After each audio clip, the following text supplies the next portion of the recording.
돈을 버는 다양한 방법, 재테크 기사와 돈 되는 정보로 투자의 기준을 제시해주는 재테크 노하우 머니쇼 시작합니다.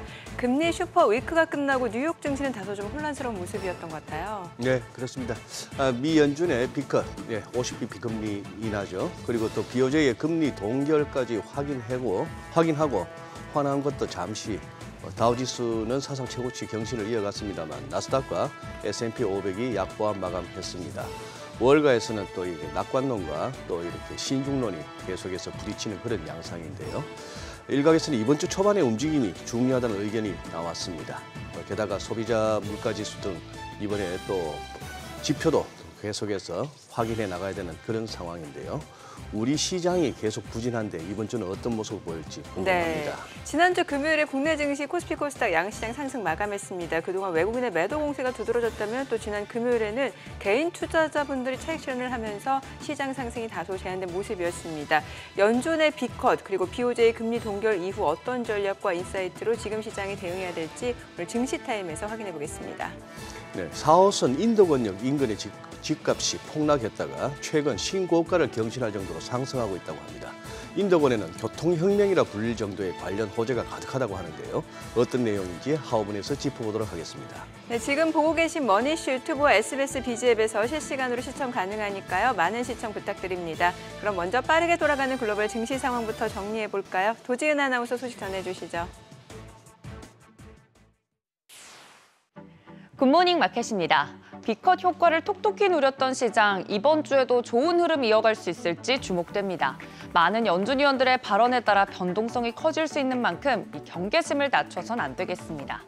지난주 시장 돌아보면 FMC라는 큰 이벤트를 동력 삼아 긍정적인 흐름 보였는데요. 주간 지수 등락률로 보면 다우지수 같은 경우 1.62%, S&P 500은 1.36% 올랐고 나스닥은 1.49% 올라줬습니다. 지난주 다우지수는 사상 처음으로 42,000선 웃더라고요. S&P 500 지수도 처음으로 5,700선 돌파, 나스닥은 2달 만에 힘겹게 18,000선을 회복해냈습니다. 50bp 인하, B컷 결정 이후 하루 정도 시차가 있었지만 미국 경제가 여전히 견조하다는 데이터에 강세 보였는데요. 주말 사이 급등 이후 숨을 고르는 모습이었습니다. 다우지수만 0.09% 소폭 올랐고 S&P 500은 0.19%, 나스닥은 1.36% 밀렸습니다. 강보합권에 마감된 다우지수는 역대 최고치를 2거래일 연속 경신해냈습니다. 아무래도 선물 옵션 만기일을 맞아서 매물을 소화하느라 변동성이 커진 탓도 있었겠죠. 우선 주요 종목들 보면 애플이 0.29%, 마이크로소프트는 0.78% 하락했습니다. 엔비디아도 1.59% 하락했는데 AMD나 TSMC 그리고 투자 의견이 하향된 ASML 등도 동반 하락했습니다. 이어서 알파벳은 0.86%, 아마존은 0.9%대 상승 마감했습니다. 이어서 6위부터 10위도 보시면 메타도 0.40% 상승해줬고요. 반도체 업종 대체로 부진했던 가운데 9위에 브로드컴 보겠습니다. 브로드컴은 금리 인하로 인한 차입 비용이 낮아져서 AI 관련 인프라 투자가 증가할 것이라는 점 반영하면서 2%대 강세 보였습니다. 테슬라는 리비안이 7월 미국 자동차 판매가 전월 대비 13%나 급감했다는 소식에 하락한 영향 받으면서 2%대 하락했습니다. 전기차나 2차 전지 업종, 또 자동차 칩 관련 종목군들도 부진했습니다. 이처럼 반도체와 전기차 업종이 쉬어가는 반면 원자력 관련주들은 강세 흐름 보이기도 했고요. 업종별로도 보면 유틸리티가 급등했고 커뮤니케이션 서비스와 필수 소비재만 강세 보이고 나머지 업종은 모두 약보합세 기록했습니다. 이외에도 특징적인 종목들 좀 살펴보도록 하겠습니다. 시장을 움직였던 무버들인데요. 경기지표처럼 여겨지는 물류회사 페덱스. 10억 달러 규모의 자사주 매입 발표가 있었지만 부진한 실적과 내년 전망 하향 조정한 여파로 15%대 급락했습니다. 이어서 미국 원자력 발전 1위 기업이죠. 콘스텔레이션 에너지 22% 급등했는데요. 마이크로소프트에 전력을 공급하기 위해서 스리마일섬 원전 1호기를 재가동하기로 했다는 소식이 영향을 줬습니다. 앞서 마이크로소프트와 20년 동안 전력 구매 계약을 체결한 바 있는데요. 덕분에 비스트라 등 관련주들도 좋은 흐름 보였습니다. 마지막으로 나이키는 CEO 교체 소식에 6% 상승 마감했습니다. 소비자 부문 사장으로 은퇴했던 임원 엘리엇 힐을 차기 CEO로 선임했습니다. 최근 부진한 실적으로 어려움 겪고 있는 만큼 나름 타겟책을 마련하고 있는 것으로 보입니다. 새마녀의 날로 안 그래도 변동성이 커지는 가운데 연준 관계자들의 발언도 한몫했습니다. 크리스토퍼 월러 연준 이사가 추가적인 50bp 인하 가능성을 언급하면서 시장은 반등했고요. 국채금리와 달러화는 약세로 전환이 됐습니다. 월러 이사는 경제가 강력하고 인플레가 낮아지고 있어서 경제 유지를 위해 이번 9월 FOMC 결정은 옳았다고 언급했습니다. 또 향후 고용 데이터가 양호하면 25bp 인하를, 나쁘게 나오면 50bp 인하도 생각하고 있다라고 말하면서 시장은 경기 침체보다는 연준의 금리 인하 속도에 집중하면서 변화를 보였습니다.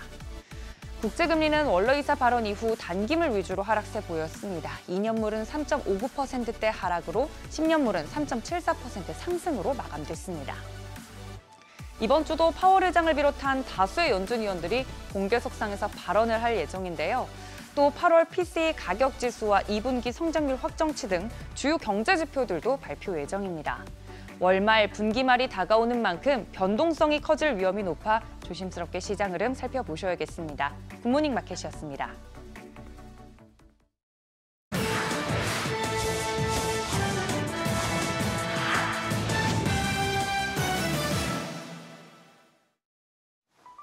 글로벌 파운드리 인류일을 달리는 TSMC와 삼성전자가 아랍에미리트에 새로운 반도체 공장 설립을 추진한다는 보도가 나왔습니다.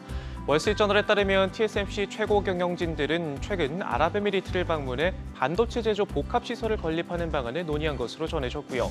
삼성전자 고위 경영진도 최근 아랍에미리트를 찾아 수년 내 현지에 새 반도체 제조 시설을 건립하는 방안에 대해 논의한 것으로 알려졌습니다. 공장 설립 자금은 아랍에미리트 국부펀드 무바달라를 중심으로 되는데 사업 규모는 1,000억 달러, 우리 돈 134조 원이 넘을 것으로 전해졌는데요. 다만 공장 설립 논의가 아직 초기 단계에 있고 기술적 장벽을 비롯해 다른 장애물에 직면할 수 있어 실제 프로젝트는 성사되지 않을 수도 있다고 외신들은 평가했습니다. 특히 반도체 제조 과정에서 대규모 정제수가 필요하고 공장 운영을 담당할 UAE 전문 인력이 부족한 점이 기술적 측면에서 장애 요인으로 꼽히고 있고요. 미국이 신기술 반도체 중국 유입을 우려하고 있는 점도 장애 요인으로 거론되고 있습니다. 그런가 하면 한때 전 세계 반도체 시장을 호령했던 인텔은 극심한 경영난에 시달리면서 경쟁사의 인수를 제한받는 먹잇감으로 전락했습니다. 월스트리트저널의 소식통을 인용해 퀄컴이 최근 며칠간 인텔의 인수를 타진했다고 보도했는데요. 만약 거래가 성사된다면 과거 마이크로소프트 액티비전 블리자드 인수 이후 역대 최대규모의 빅딜이 될 전망입니다. 퀄컴의 인수 제한이 성사될지는 현재로선 불확실합니다. 인텔이 인수 제한에 응한다 해도 반독점 규제 당국의 조사를 받을 가능성이 유력하고 퀄컴이 인수 이후 인텔의 일부 사업 부문을 분리 매각할 수 있다는 관측도 나오고 있는데 이 경우 미국 정부가 반도체 안보 차원에서 개입할 수도 있습니다.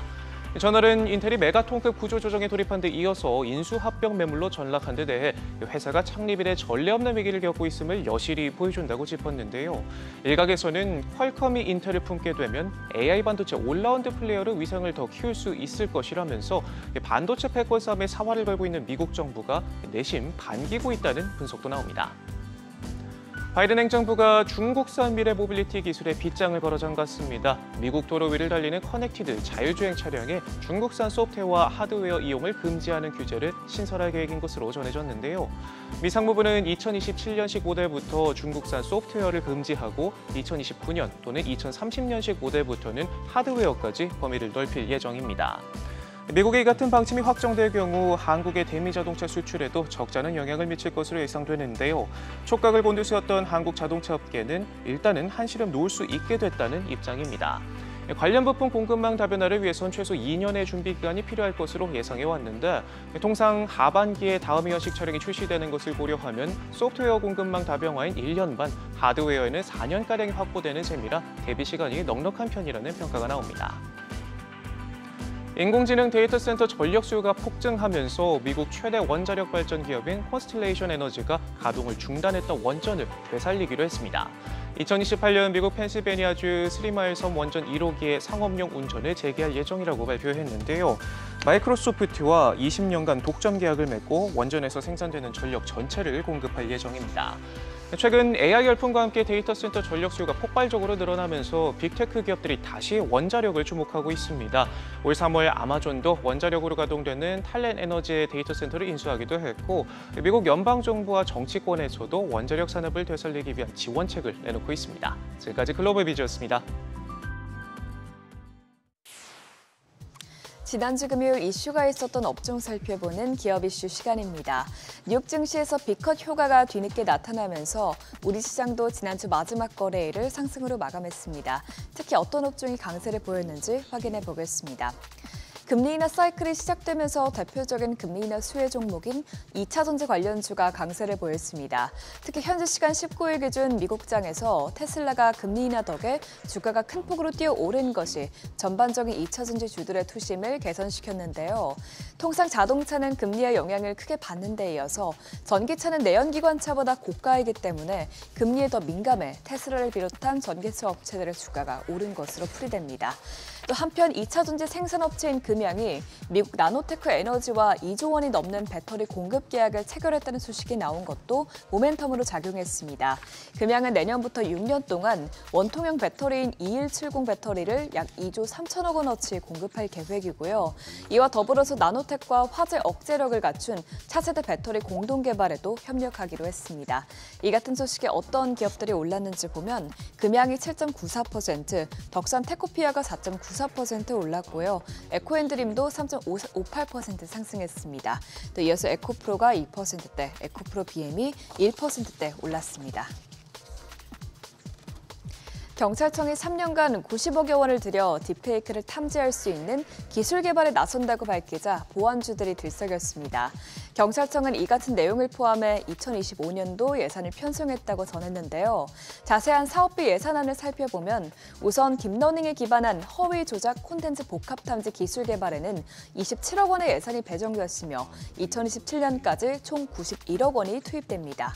또 딥페이크 방식의 허위 영상물은 물론 최신 인공지능 기법을 활용한 허위 영상물까지 탐지할 수 있도록 소프트웨어를 고도화하는 데에는 5억 원이 투입돼 올해 예산안보다 2억 원 증액됐습니다.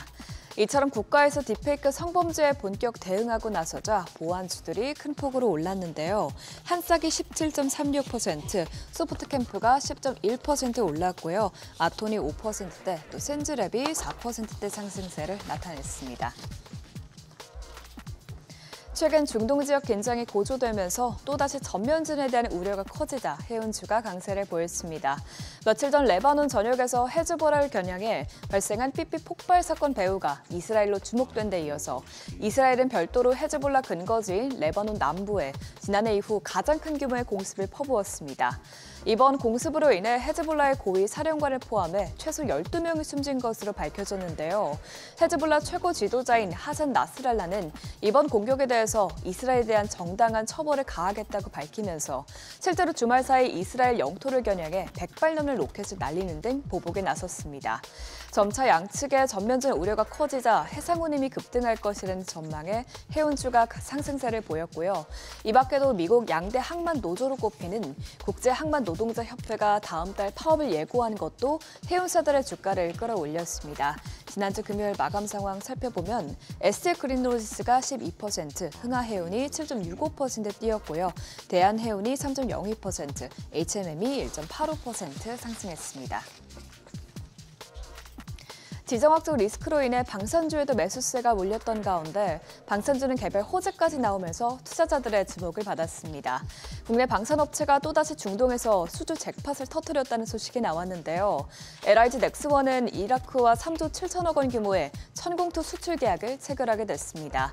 천공투는 지난 2022년 UAE에 처음으로 수출된 데 이어서 올해 2월 사우디에 수출됐고요. 또 이번에 이라크 수출이 최종 성사될 경우 천공투를 운용하는 국가는 한국을 포함해 총 4개국이 될 예정입니다.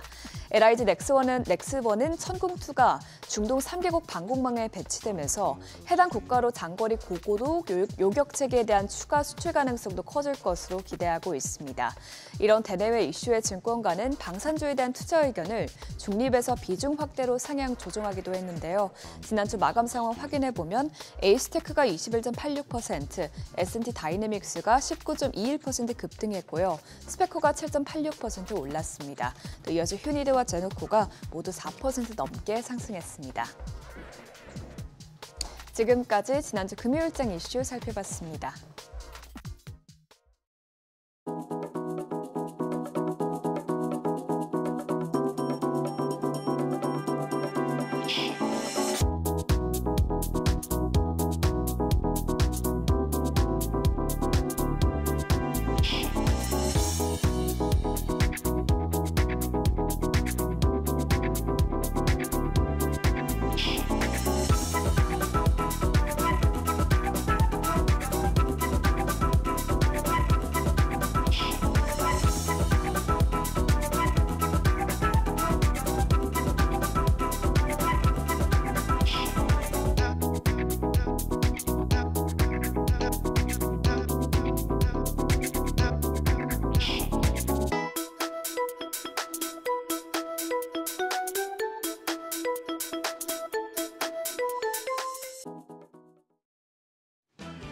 지난주 마지막 거래일 우리 시장은 양지수 모두 상승했습니다. 앞서 미증시가 하루 늦은 B컷 효과를 누린 만큼 우리 시장도 눈에 띄는 반등을 기대했었는데요. 이번에도 코스피는 2600선 앞에서 저항을 받았습니다. 반등 탄력이 다른 증시들 대비해서 현저하게 낮은 모습, 우리 시장이 또 한 번 상승 파티의 구경꾼이 된 듯한 느낌이었습니다. 과연 이번 주엔 저항선 돌파가 가능할까요? 일단 전 거래일부터 복귀하시죠. 양 지수 상승했지만 종가 저점 부근에서 마무리됐습니다. 코스피가 0.49% 올라 2,593.37포인트, 2,600선 돌파는 실패했습니다. 코스닥은 1.19% 뛰어서 748.33포인트였습니다. 추석 연휴 전과 연휴 이후 합쳐서 코스피는 4거래일, 코스닥은 5거래일 연속 상승했지만 반도체 섹터가 밀리면서 지수가 생각보다 강하게 오르진 못했습니다. 수급 마감 상황입니다. 외국인의 셀코리아가 계속됩니다. 유가증권시장 외국인 투자자가 또 한 번 매도 우위를 기록했습니다. 321억 원 순매도. 지난 11거래일 동안 딱 하루를 제외하고 계속해서 팔자세를 유지하고 있습니다. 여기에 전 거래일에는 개인도 2,400억 원 넘게 팔아치우면서 시장의 하방 압력으로 작용했습니다. 코스피가 오른 건 기관 쪽의 힘이 컸는데요. 기관이 2,728억 원 사자 포지션 취했습니다. 코스닥 시장은 유가증권 시장과 사뭇 다른 모습입니다. 메이저 수급 주체에 쌍끌이 매수세가 나타났습니다. 외국인이 1,322억 원 순매수했고 기관도 482억 원 매수 우위 기록했습니다. 개인만 홀로 1,469억 원 팔자세였습니다. 시가총액 상위 종목 마감가 확인하시죠. 유가증권 시장 시총 상위 종목 대체로 올랐지만 인덱스 차원의 대표 주자인 삼성전자는 모건 스탠리 리포트 여파에 또 하락했습니다. 0.16% 하락해서 6만 3천 원으로 3거래일 연속 약세를 이어갔습니다. 장 초반에는 치고 올라가는 모습이었지만 외국인들의 매도세가 이어지면서 결국에 약세로 전환이 됐는데요. 삼성전자와 TSMC가 아랍에미리트에 134조 원 규모 반도체 공장 설립을 논의 중이라는 외신 보도가 나왔는데 오늘 주가 흐름까지 체크하셔야겠습니다. 한편 SK하이닉스는 2.81% 반등해서 15만 7,100원이었습니다. LG에너지솔루션이 상승했고 삼성바이오로직스와 현대차, 기아 등이 1, 2%대 오름세 기록했습니다. 코스닥 시가총액 상위 종목 대체로 상승했습니다. 특히 대학바이오 섹터가 금리 인하 효과를 누렸는데요. 일단 1위부터 5위까지 모두 좋은 퍼포먼스를 보였는데 알테오젠이 3.71% 추가 상승하며 36만 3천 원이었습니다. 아일리아 바이오시밀러의 국내 품목 허가를 신청했다는 소식에 상승세를 이어가면서 7거래일 연속 올랐고요. 에코프로비엠이 1.7% 상승, HLB가 3.58% 상승세 시현했습니다. HLB는 간암 치료 신약 리보세라닙의 미국 FDA 판매허가 재도전하고 있다는 소식이 있었고요. 또 그 밖에 에코프로가 2% 넘게 올랐고 리가켄 바이오가 8.26% 급등하면서 시총 5위 자리했습니다. 종가는 10만 4,900원. 그 밖에 삼천당 제약도 4% 가까이 상승했습니다만 엔캠과 클래시스는 1% 내외로 하락했습니다. 환율은 강보합이었습니다. 정규장 마감 시간 기준으로 달러 대비의 원화의 환율은 10전 오른 1,329원 10전에 거래를 마쳤습니다. 일본은행이 기준금리를 동결하기로 결정하면서 환율이 엔화의 영향을 받으며 제한적인 등락을 보였습니다. 이후에 환율은 1,336원 선까지 뛰었다가 오늘 새벽에 역외 환율 1,332원 50전을 기록했습니다. 우에다 가지오 일본은행 총재가 점진적인 금리 인상을 시사하는 비둘기파적인 발언을 내놓자 점차 엔화 약세가 가팔라지고 달러가 강세를 보인 영향입니다. 오늘 외환시장 1,330원 선 웃돌면서 출발할 가능성이 높겠습니다. 미국과 일본의 금리 결정으로 금리 불확실성은 걷어낸 상황입니다. 이번 주는 연준 인사들의 미국 경제 진단과 앞으로 금리 인하 속도에 대한 시장과의 커뮤니케이션을 주목하셔야겠습니다. 목요일에 제롬 펄 연준 의장의 연설이 있으니 체크하시고요. 금요일에는 일본 자민당 총재 선거가 예정이 돼 있는데 일본은행의 통화정책 정상화와 엔화에 영향을 미칠 수 있어서 주목됩니다. 이제 이번 주에 중요한 이벤트가 크게 두 가지 있는데요. 일단 밸류업 이벤트입니다. 화요일에 KRX 밸류업 지수가 발표됩니다. 밸류업 지수에 들어갈 종목들에 대한 기대가 큰 상황이고요. 화요일엔 민주당에서 금융투자소득세, 금투세 토론회를 여는데 금투세 시행 여부의 방향성도 살펴볼 필요가 있겠습니다. 다음은 반도체 이벤트입니다. 우리 시간 목요일에 나올 마이크론 실적 예의주시하셔야겠습니다. 우리 시장이 B컷 효과를 누리지 못하고 있는 이유가 바로 메모리 반도체 업황이 꺾일지 모른다는 전망 때문인데요. 업계 풍향계로 꼽히는 마이크론의 실적에 따라서 우리 메모리 반도체 기업들이 영향을 받을 수 있겠습니다. 한편 오늘은 알테오젠이 키트루다 SC 임상 3상을 종료하고 코스닥 시장에서는 팹리스 기업인 아이언 디바이스가 상장하니 이 부분도 확인하시죠. 전 거래일 시간외 거래에서는 해운주가 강했습니다.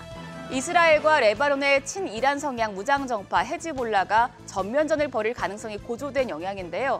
해운주 같은 경우에는 미국 동남부 항만의 노동자들이 1977년 이후에 첫 집단 파업을 예고하면서 미국 물류 시장이 마비될 수 있다는 우려에도 영향을 받고 있습니다. 오늘 장에도 이런 흐름 이어갈지 지켜보시죠. 우리가 쉬는 사이에 미증시는 B컷 랠리 이후에 숨고르기를 하는 모습을 보였는데요. 우리 시장 상승 파티의 구경꾼이었던 것처럼 B컷 효과를 온전히 누리지 못한 터라 금리 인하 효과가 오늘까지도 잔잔하게 남아 더 이어지길 바라보겠습니다. 지금까지 어제장 오늘장이었습니다.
네, 현재 시각 8시 24분 향해 갑니다. 지금 보고 계신 머니쇼 유튜브 그리고 SBS 비즈앱에서 실시간으로 시청 가능하니까요. 많은 시청 부탁드립니다. 그리고 다양한 정보 원하시는 분들은 카카오톡 채널에서 크존 검색하셔서 친구 추가하시면 다양한 정보도 확인해 보실 수 있으니까요. 참고해 보시기 바랍니다. 지난주가 정말 말 그대로 금리 슈퍼위크, 이제 연준 FOMC 금리 인하 50bp B컷을 단행했고 또 일본은 금리를 동결했습니다. 네. 이러한 여러 가지 이벤트 사이에서 시장은 다소간 좀 혼란스러운 모습이 있었던 것 같은데 그래도 조금 우상향 쪽으로 추세 흐름을 이어가지 않나라는 기대감도 있는 것 같고요. 네. 네. 특히 지난 금요일 날 뉴욕장에 거래가 많이 터졌네요. 네. 옵션 만기일이다 보니까 더군다나 이제 9월 달 옵션 만기일이다 보니까 사고 싶은 사람은 사고 고맙습니다 하고 털고 싶은 사람은 또 많이 털고 한 것 같은데 유럽하고 미국하고도 조금 차이가 나고요. 네. 유럽장이 많이 빠졌거든요. 예. 유럽장이 많이 빠졌고 평소 그런 얘기 잘 안 하는 크리스틴 라가르드 22 총재가 1920년대 하는 거하고 2020년대라는 것부터 비슷하다 하면서 괜히 대공황 얘기를 끄집어내면서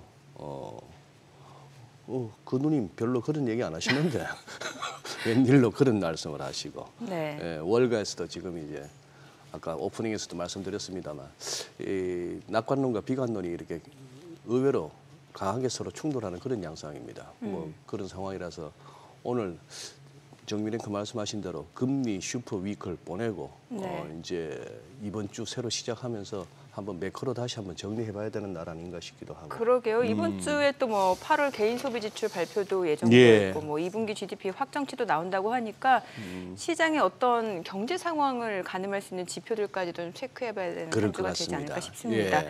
일단 금리와 관련해서 여러 가지 저희가 또 체크해야 될 부분이 있기 때문에 오늘 네. 또 전화 연결해서 네. 내용들 좀 짚어보도록 하겠습니다. 현대경제연구원의 이부영 이사님 전화 연결되어 있습니다. 안녕하세요. 네, 안녕하세요. 네. 네, 지난 20일 BOJ 이제 금융통화정책회의 끝내고 기준금리 현행 0.25%로 동결 결정했습니다. 9월 FOMC B컷 단행되면서 자연스럽게 또 BOJ 금리 인상 여부에 추가 금리 인상 여부에 주목하게 됐는데 BOJ가 동결을 결정한 이유는 무엇이라 보시나요? 네, 뭐 이유가 여러 가지 있겠죠. 근데 뭐 가장 큰 원인들을 이렇게 살펴보면은 대내외 불확실성하고 이제 커뮤니케이션 실패에 따른 리스크 발생 우려 때문인 것 같습니다. 좀 더 자세하게 말씀드리면은 대내적으로는 일본 경제가 0% 중반대로 이제 잠재 성장률이 추정되거든요. 근데 그게 이제 계속해서 유지가 될 것 같다라는 점. 그리고 이제 엔화 강세로 인해서 수입 물가발 물가 상승 압력 완화 등으로 해서 이제 물가가 전반적으로 안정화될 것이다. 이런 기대가 있어서 그렇게 금리 인상을 굳이 고집할 이유가 없다. 이렇게 판단한 것 같고요. 두 번째는 이제 대외적으로 보면은 미국 경제 리스크가 이제 확대되면서 연준의 통화정책 방향에 대한 불확실성이 남아있다.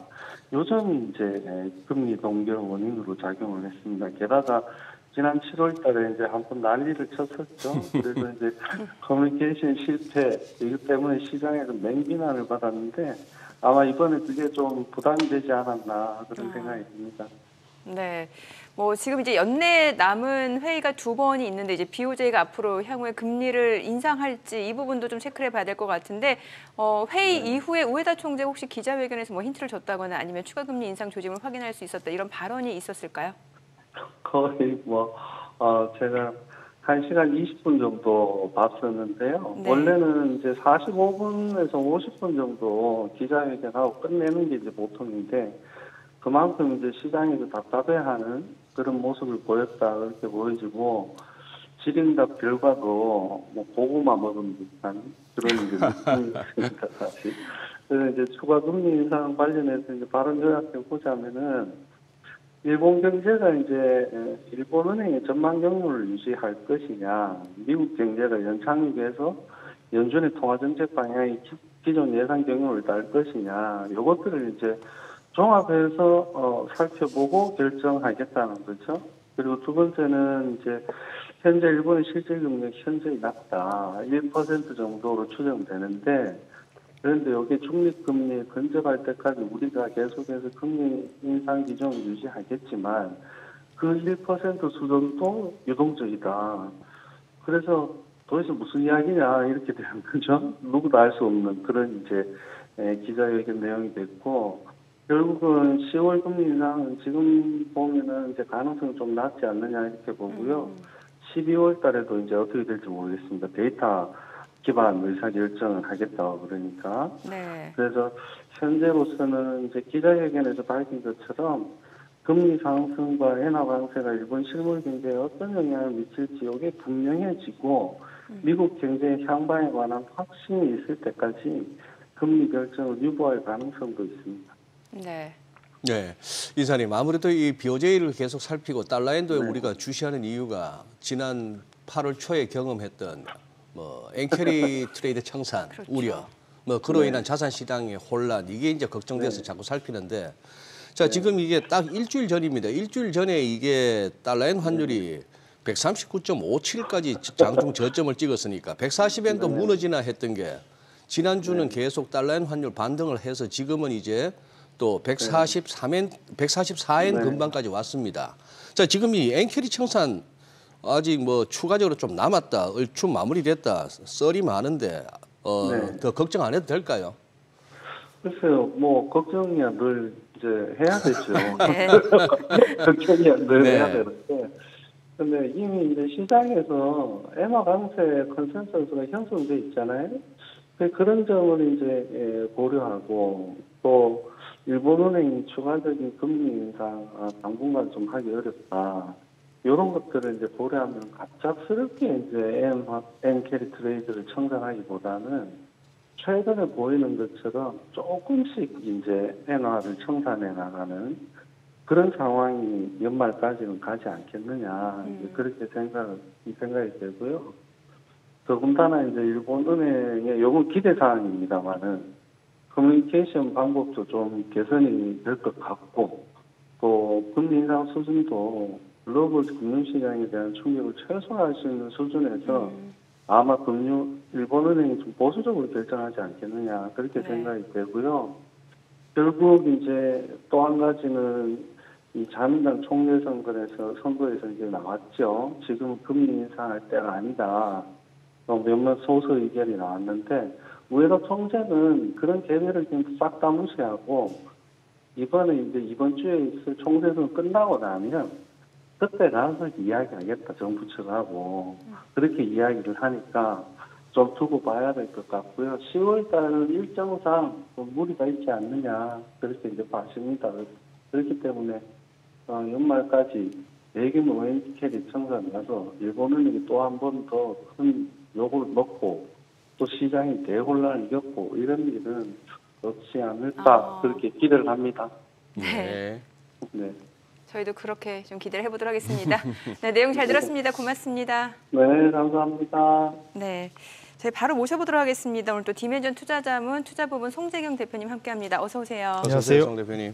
예, 한번 찬찬히 한번 정리 한번 해주셔야 될 것 같습니다. 네. 지난주 흐름. 네. 네. 예, 저희가 추석 연휴 잘 쉬고 왔는데 예. 이틀 동안 왜 쉬었나 싶을 정도로 차라리 빨리 매 일찍 맞고 오히려 말씀하셨던 금리 파트에 같이 동참을 했었으면 네. 차라리 도왔지 않을까 이런 싶은데 지난 이틀간은 뭐 너무나 다들 잘 아시겠지만 지지난주 주말이죠.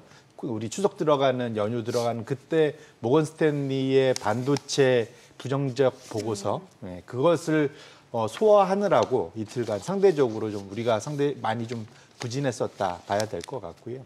거기에 비해서는 전 세계적으로는 확실히 좀 예상했던 것보다는 원래 B컷을 기대는 했지만 원래 그렇게까지 세게 기대는 하는 건 아니었지 않습니까? 네. 그런 측면에서 놓고 보면 깜짝 이벤트가 분명 효과가 있었고 심지어는 당일날도 헷갈려 했었잖아요. 그랬죠. 네.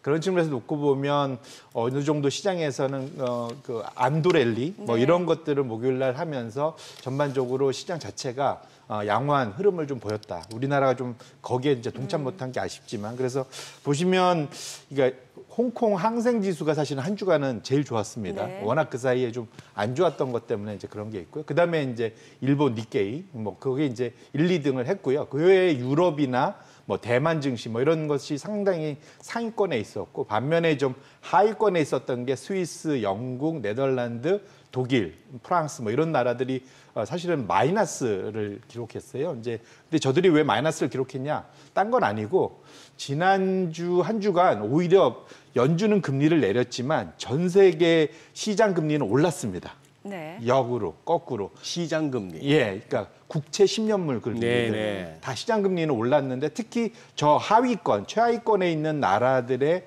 금리가 다 올라갔다. 다음 차트를 네. 열어봐 주시면 네. 저 순서가 그대로 똑같아요. 보시면 그래요? 아까 스위스가 꼴찌였잖아요. 아하. 맨 왼쪽에 보시면 스위스 1등, 프랑스, 예. 영국, 독일. 아까 보셨던 다 마이너스 수익률 나타냈던 예. 나라들이 다 이제 금리가 오히려 좀 많이 올랐었다. 상대적으로. 네네.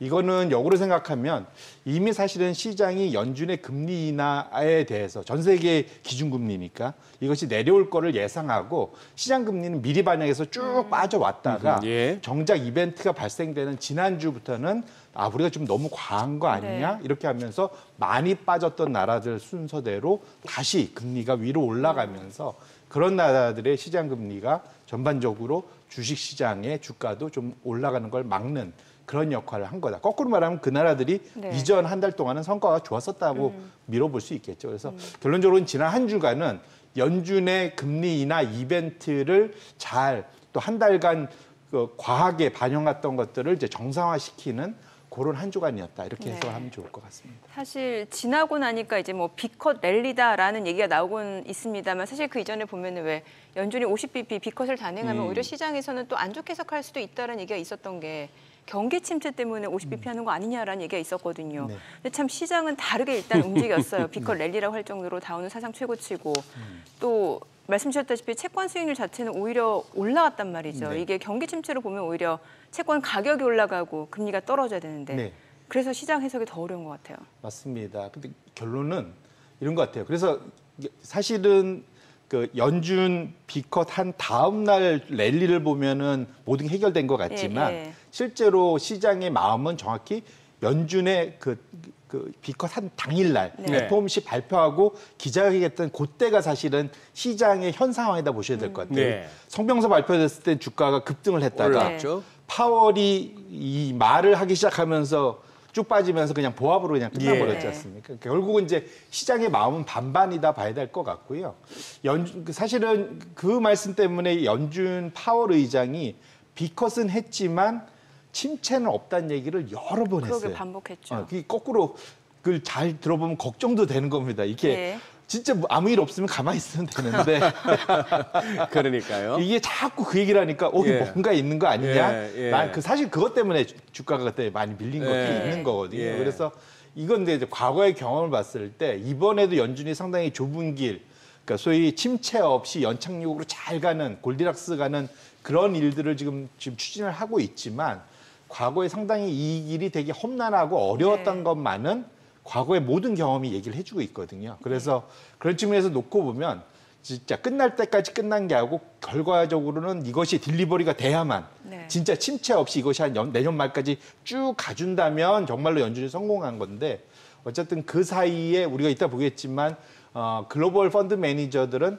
반신반의하고 있는 건 분명하다. 여전히. 예, 반은 우리는 침체 없이 갈 거야 예. 믿고 있지만 나머지 반은 당장은 아니더라도 올 거야라는 걸로 정확히 시장은 반으로 쪼개져 있다 이렇게 보셔야 될 것 같습니다. 아니 급여 데이터가 하향 조정될 가능성이 있다라는 것 자체가 고용 시장이 냉각될 수 있다는 거잖아요. 맞습니다. 사실은 50bp 컷을 한다는 거는 말씀 주신 대로 시장 환경, 특히 고용 시장 환경에 자신감이 많이 떨어진 그러니까요. 것만은 분명하거든요. 이따가 저희가 데이터를 보겠지만 썩 그렇게 마음 편한 데이터들이 꼭 다 나오는 것만 알고 특히 선행 지표 데이터들은 상당히 조금은 우리가 이거 여전히 좀 긴장감을 놓으면 안 돼 이런 데이터들이 꽤 있다 보셔야 될 것 같습니다. 아까 이제 정민은 그래서 얘기했던 그 FOMC 전에 네. 25bp냐 50bp냐 예. 갖고 갑론을박이 있을 때 괜히 50bp에서 시장의 경기 침체 우려를 자극하는 거 아니야 이런 말도 있었지만 막상 지나고 보니까 다들 사후적으로 하는 얘기가 야 그날 50bp 안 했으면 시장 부러졌겠는데 그럴 수 있어요. 그 생각도 하는 거예요. 예. 네네네. 근데 이제 당일날은 대표님 말씀 맞다나 당일날 우리 뉴욕장 지켜보신 분들은 아니면 사후적으로라도 이렇게 흐름을 보시면은 FOMC 성명서 보고는 환호했다가 파월 기자회견 중에 다 흘러내리면서 거의 약보합으로 뭐 이런 식으로 하니까 근데 그 다음날 확 뛰어오르니까 그제서야 이제 시황에서 이제 비컷 랠리 뭐 이랬단 말입니다. 그렇죠. 근데 그게 비컷 랠리가 이어지려면은 금요일 주말까지도 이어졌으면 좋겠는데 금요일은 또 나스닥하고 S&P 500은 이렇게 사실 급락 분위기였던 게 그나마 낙폭 줄여서 저 정도 하란 말입니다. 뭐 옵션 만기이라는 좀 특성도 있었겠지만 이게 진짜 FOMC 이후에 이게 상방이냐 하방이냐는 이번 주에 결정되는 거 아닌가 싶기도 하고요. 예, 지금부터 사실은 지금부터다. 연말까지 매주 매달 발표되는 뭐 주간 실업 청구 건수. 이게 말이 어렵네. 주간 신규 실업수당 청구 건수. 예, 네. 그거나 아니면 사실은 이제 고용 지표가 사실 제일 중요하죠. 신규 일자리 얼마 네. 우리가 창출되느냐. 버벅거리지 않으면 이 자리에 있죠. 아나운서를 하죠. 아, 네. 네. 근데 결국은 시장에서 그걸 이제 믿지 않는다라고 네. 보는 거 가장 큰 거고 심지어 연준도 어찌 보면 말은 그렇게 하지만 예. 금리 인하 수준을 보면 연준이 스스로도 사실은 침체에 대한 우려가 있기 때문에 비컷을 한 거다 보셔야 될 것 같은데 그냥 9번 차트로 제가 바로 그냥 가서 네네. 보여드리면 좋을 것 같아요. 이게 보면 연준이 금리 인하를 본격적으로 시작한 주기에서 기간하고 폭이 중요한데 대략적으로 보시면 지금 이 파란색 선이 과거에 침체가 발생했던 시기에 연준이 금리 인하를 평균적으로 한 300bp 인하를 하고 그 기간도 거의 한 1년 동안 저런 식으로 많이 낮춘다라는 네네. 거죠.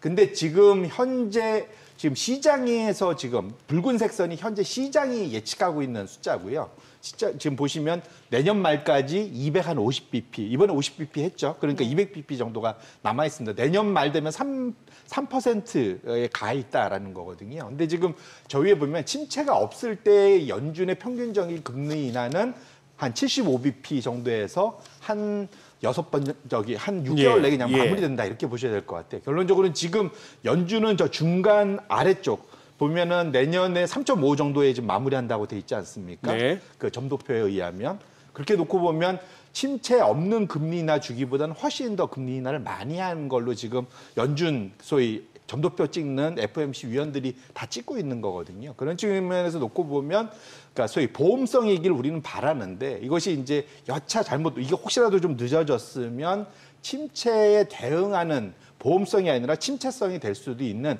그런 상당히 그런 그 벽을 타는 외줄을 타고 있는 그런 정도의 수준의 금리 인하, 적어도 연준의 FOMC 위원들은 말은 그렇게 하지만 상당히 긴장하면서 금리 인하 폭을 상당히 많이 잡고 있는 것만은 분명하다 이렇게 보셔야 될 것 같습니다. 그러니까요. 지금 또 시장에서는 이제 FOMC 점도표로 연준이 제시한 바로는 이제 남은 11월, 12월에 25bp 정도 추가로 하게 되면은 중간값으로 봤을 때 그 정도인데 시장은 벌써 11월에 또 50bp를 갖다가 거의 50% 이상의 확률로 그냥 프라이싱하고 있단 말입니다. 특히 JP 모건이 세게 얘기하고 있죠. 세게. 네. 예. 참 시장도 개걸스러워요. 금리 인하 쪽에 대해서는. 근데 거꾸로 예. 말하면 예. 금리 인하에 대한 얘기를 하는 거는 이코노미스트들이고 또 내지는 채권과 연관돼 있는 분들이거든요. 네네. 거꾸로 말하면 그분들은 금리가 빨리 인하되고 그렇게 큰 폭으로 가서 떨어지는 게 채권 가격이 올라가고 자기들이 대응하는 투자자들한테는 또 예. 희소식이 그러니까 주식 투자자들은 예. 싫지만 예. 채권 투자한테는 좋은 소식이기 때문에 이게 남학신 장사, 집신 장사 뭐 이런 개념도 분명히 있는 것 같습니다. 근데 만약에 2회 연속 50bp 인하가 될 정도면 그거는 아까 우리가 이미 발표 전에 우려했던 일이 현실화되고 있다 봐야 될 것 같아요. 사실은 그렇기 때문에 저는 근데 연준이 적어도 저는 이미 정확히 3개월 앞두고 좀 발표하는데 25bp 2번 한다고 그랬는데 여기에서 시장의 예상대로 이걸 자기들이 스스로 깨고 또 내려온다? 그러기에는 스스로를 너무 부정하는 거라서 그런 경우는 과거에 정말로 없었던 것 같습니다. 있었던 건 유일하게 리만 브라더스 사태 뭐 이런 거. 그런 일이 남은 3개월 동안 벌어지지 않는다면 특별한 경우가 아니면 FOMC가 되기는 11월과 12월에 각각 한 번 정도가 될 것으로 25bp씩 2번 그것을 우리가 상정해 놓고 투자 전략을 짜는 것이 훨씬 더 현명하지 않을까 이렇게 좀 생각합니다. 뭐 다우지수나 S&P 500 같은 경우에 무슨 이제 사상 최고치 경신 이런 식으로 이제 시황이 나오니까 장 좋다 뭐 이런 느낌은 듭니다만 또 미국 장을 또 그렇게 막 자신을 못하는 분들 중에 이런 논리가 있습니다. 요즘은 왠지 주도주가 안 보인다. 미국 장도 그렇고 우리도 그렇고. 요 업종별로는 어땠습니까 지금? 그 말씀 주신 대로 업종은 확실히 좀 적어도 지난주는 많이 벌어졌고요. 예. 소위 이제 그 연착륙, 예. 다시 경기 재부양, 확산 뭐 이런 거에 대한 랠리가 있었다 보셔야 될 것 같은데 지난 주간 보시면 에너지, 금융, 뭐 통신업체, 경기소비재, 산업재, 유틸리티 쭉 보시면 크게 두 가지일 것 같아요. 하나는 유가가 지난주에 사실 반등을 했습니다. 그것 때문에 이제 에너지주 좋았던 거 하나. 그 다음에 금리 인하의 최대 수혜 중에 하나가 이제 금융도 있고 경기소비, 산업재 뭐 이쪽도 다 경기 민감형이죠 상대적으로. 그러다 보니까 지난 한 주간은 확실하게 저쪽이 많이 올라왔고 반면에 우측으로 와보시면 성과가 안 좋았던 게 뭐 건강관리 필수소비 대 부동산. 대표적으로 금리 인하 수혜이긴 한데 경기 방어적이고 여차하면은 침체기에 특히 주가가 안 좋을 때 좋은 업종들이 상대적으로 부진했거든요. 결론적으로 지난 한 주간은 그래도 시장에 대한 소위 연준의 그러한 빅컷이 경기에 대해서 이런 침체성이 아니라 보험성일 거야라는 그런 믿음, 뭐 또 기대 이런 것들이 업종 수익률 한 주간 나타났다 보셔야 될 것 같습니다. 왜 또 금리 인하면은 좀 중소형주가 조금 더 수혜가 예상된다는 분석 굉장히 많았는데 실제로 어땠나요? 예, 말씀 주신 대로 중소형주가 확실히 좋았고요. 소형주 중에 특히 보시면은 뭐 러셀 2000, 그 다음에 S&P 600 이런 게 지난 한 주간도 좋았고 조금 더 길게 보면 한 달간은 초소형주가 제일 마이크로 캡이 가장 좋은 성과를 기록했고요. 근데 아까 소위 말씀드린 주도주가 안 보인다고 하셨는데 거꾸로 말하면 그래서 주도주를 없이 골고루 좋았다 보셔야 될 것 같은데 주도주가 우리가 소위 빅테크였잖아요.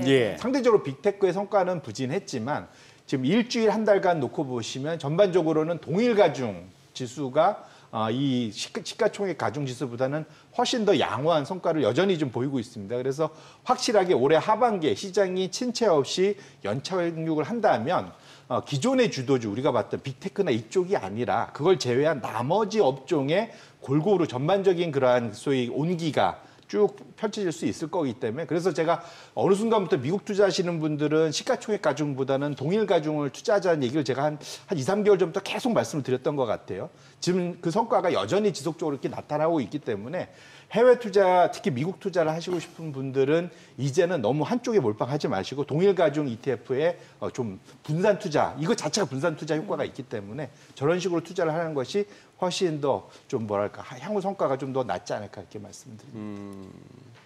지금 해리스 후보는 지금 TV에 나와서 무슨 인터뷰 형식이 됐건 토론이 됐건 나왔다 하면 거의 폭망 수준인데요. 지금 이 와중에 네.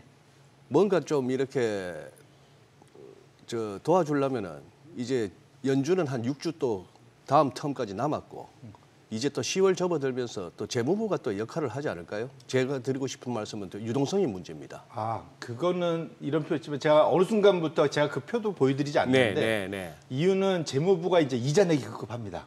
예. 재무부가 지금 이제 너무 부채는 많이 들었고 네. 예, 미국의 지금 국채 발행 규모가 뭐 한 23조 달러 뭐 이렇게 되잖아요. 예. 거기에서 지금 금리를 지금 현재 웨이티드 에버리지에 대한 금리를 반영하면 연에 지금 내는 이자만 1.1조 달러입니다. 예. 결국은 지금 연준이 지금 거기다 맡겨놓은 돈 이자로 나가기 지금 급급한 상황이거든요. 아하. 그런 상황이기 때문에 말씀 주신 대로 재무부발 뭐가 좀 나오기는 좀 쉽지 않고요. 11월 달에 이제 미국이 어차피 이거는 재무부도 있지만 결국은 상원과 하원이 합의를 해서 향후 버젯을 어떻게 만드냐가 좀 중요하잖아요.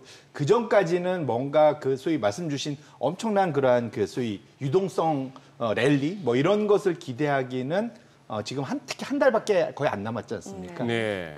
그러기에는 조금은 이제 이미 좀 시간이 많이 지나지 않았나 이렇게 좀 말씀드립니다. 아까 보여주신 그 국가별 지역별 이제 등락률에서 인상적이었던 게 유럽 쪽에 오른 쪽도 있고 오른 나라도 있고 빠진 나라도 있는데 주가가 빠진 나라들이 보니까 그 순서가 그대로 시장 금리 많이 오른 쪽이 주가가 안 좋았단 말입니다. 자, 지금 이제 지난주에 FOMC 이후 일본도 뭐 그렇고 지금 어쨌거나 그렇게 되면 50bp나 금리를 인하했는데 시장 금리 낮아지고 달러도 약해져야 될 것 같은데 아니란 말입니다, 지금. 요것도 그냥 그동안에 미리 선반영 그 논리밖에 없을까요? 그게 가장 그게 우리가 가장 크다. 예, 일반적으로 저도 어디 무슨 페이스북 보다가 어느 분이 연준이 금리 비컷 한다고 그러니까 그날 급하게들 막 가지고 있던 달러를 원화로 막 바꾸시느라고 막 난리를 치셨다 뭐 이런 거 봤는데 의외로 그러고 며칠 지났더니 손해였나 아닌가 그랬는데 다행히 뭐 좀 괜찮아졌다 뭐 이제 이런 얘기를 하시는 분이 있는데 이게 지금 제가 그래서 재밌는 차트를 하나 갖고 왔습니다. 바클레이즈 차트인데 연준이 첫 금리 인하 주기 들어가서 금리 인하를 하고 나면 통상은 우리가 달러가 계속 약세에 갈 것 같잖아요. 그런데 과거의 경험은 그렇지 않다라는 거죠. 보시면 통상 한 6개월에서 1년 전에 그때부터 미리 금리 인하를 예상하고 연준의 금리 인하를 예상하고 달러는 약세를 가기 시작합니다. 그러다가 정작 첫 금리 인하가 시작되고 나면 오히려 보시면 그다음 차트가 어떻습니까? 6개월에서 한 1년 정도 달러가 오히려 약간 강세로 가는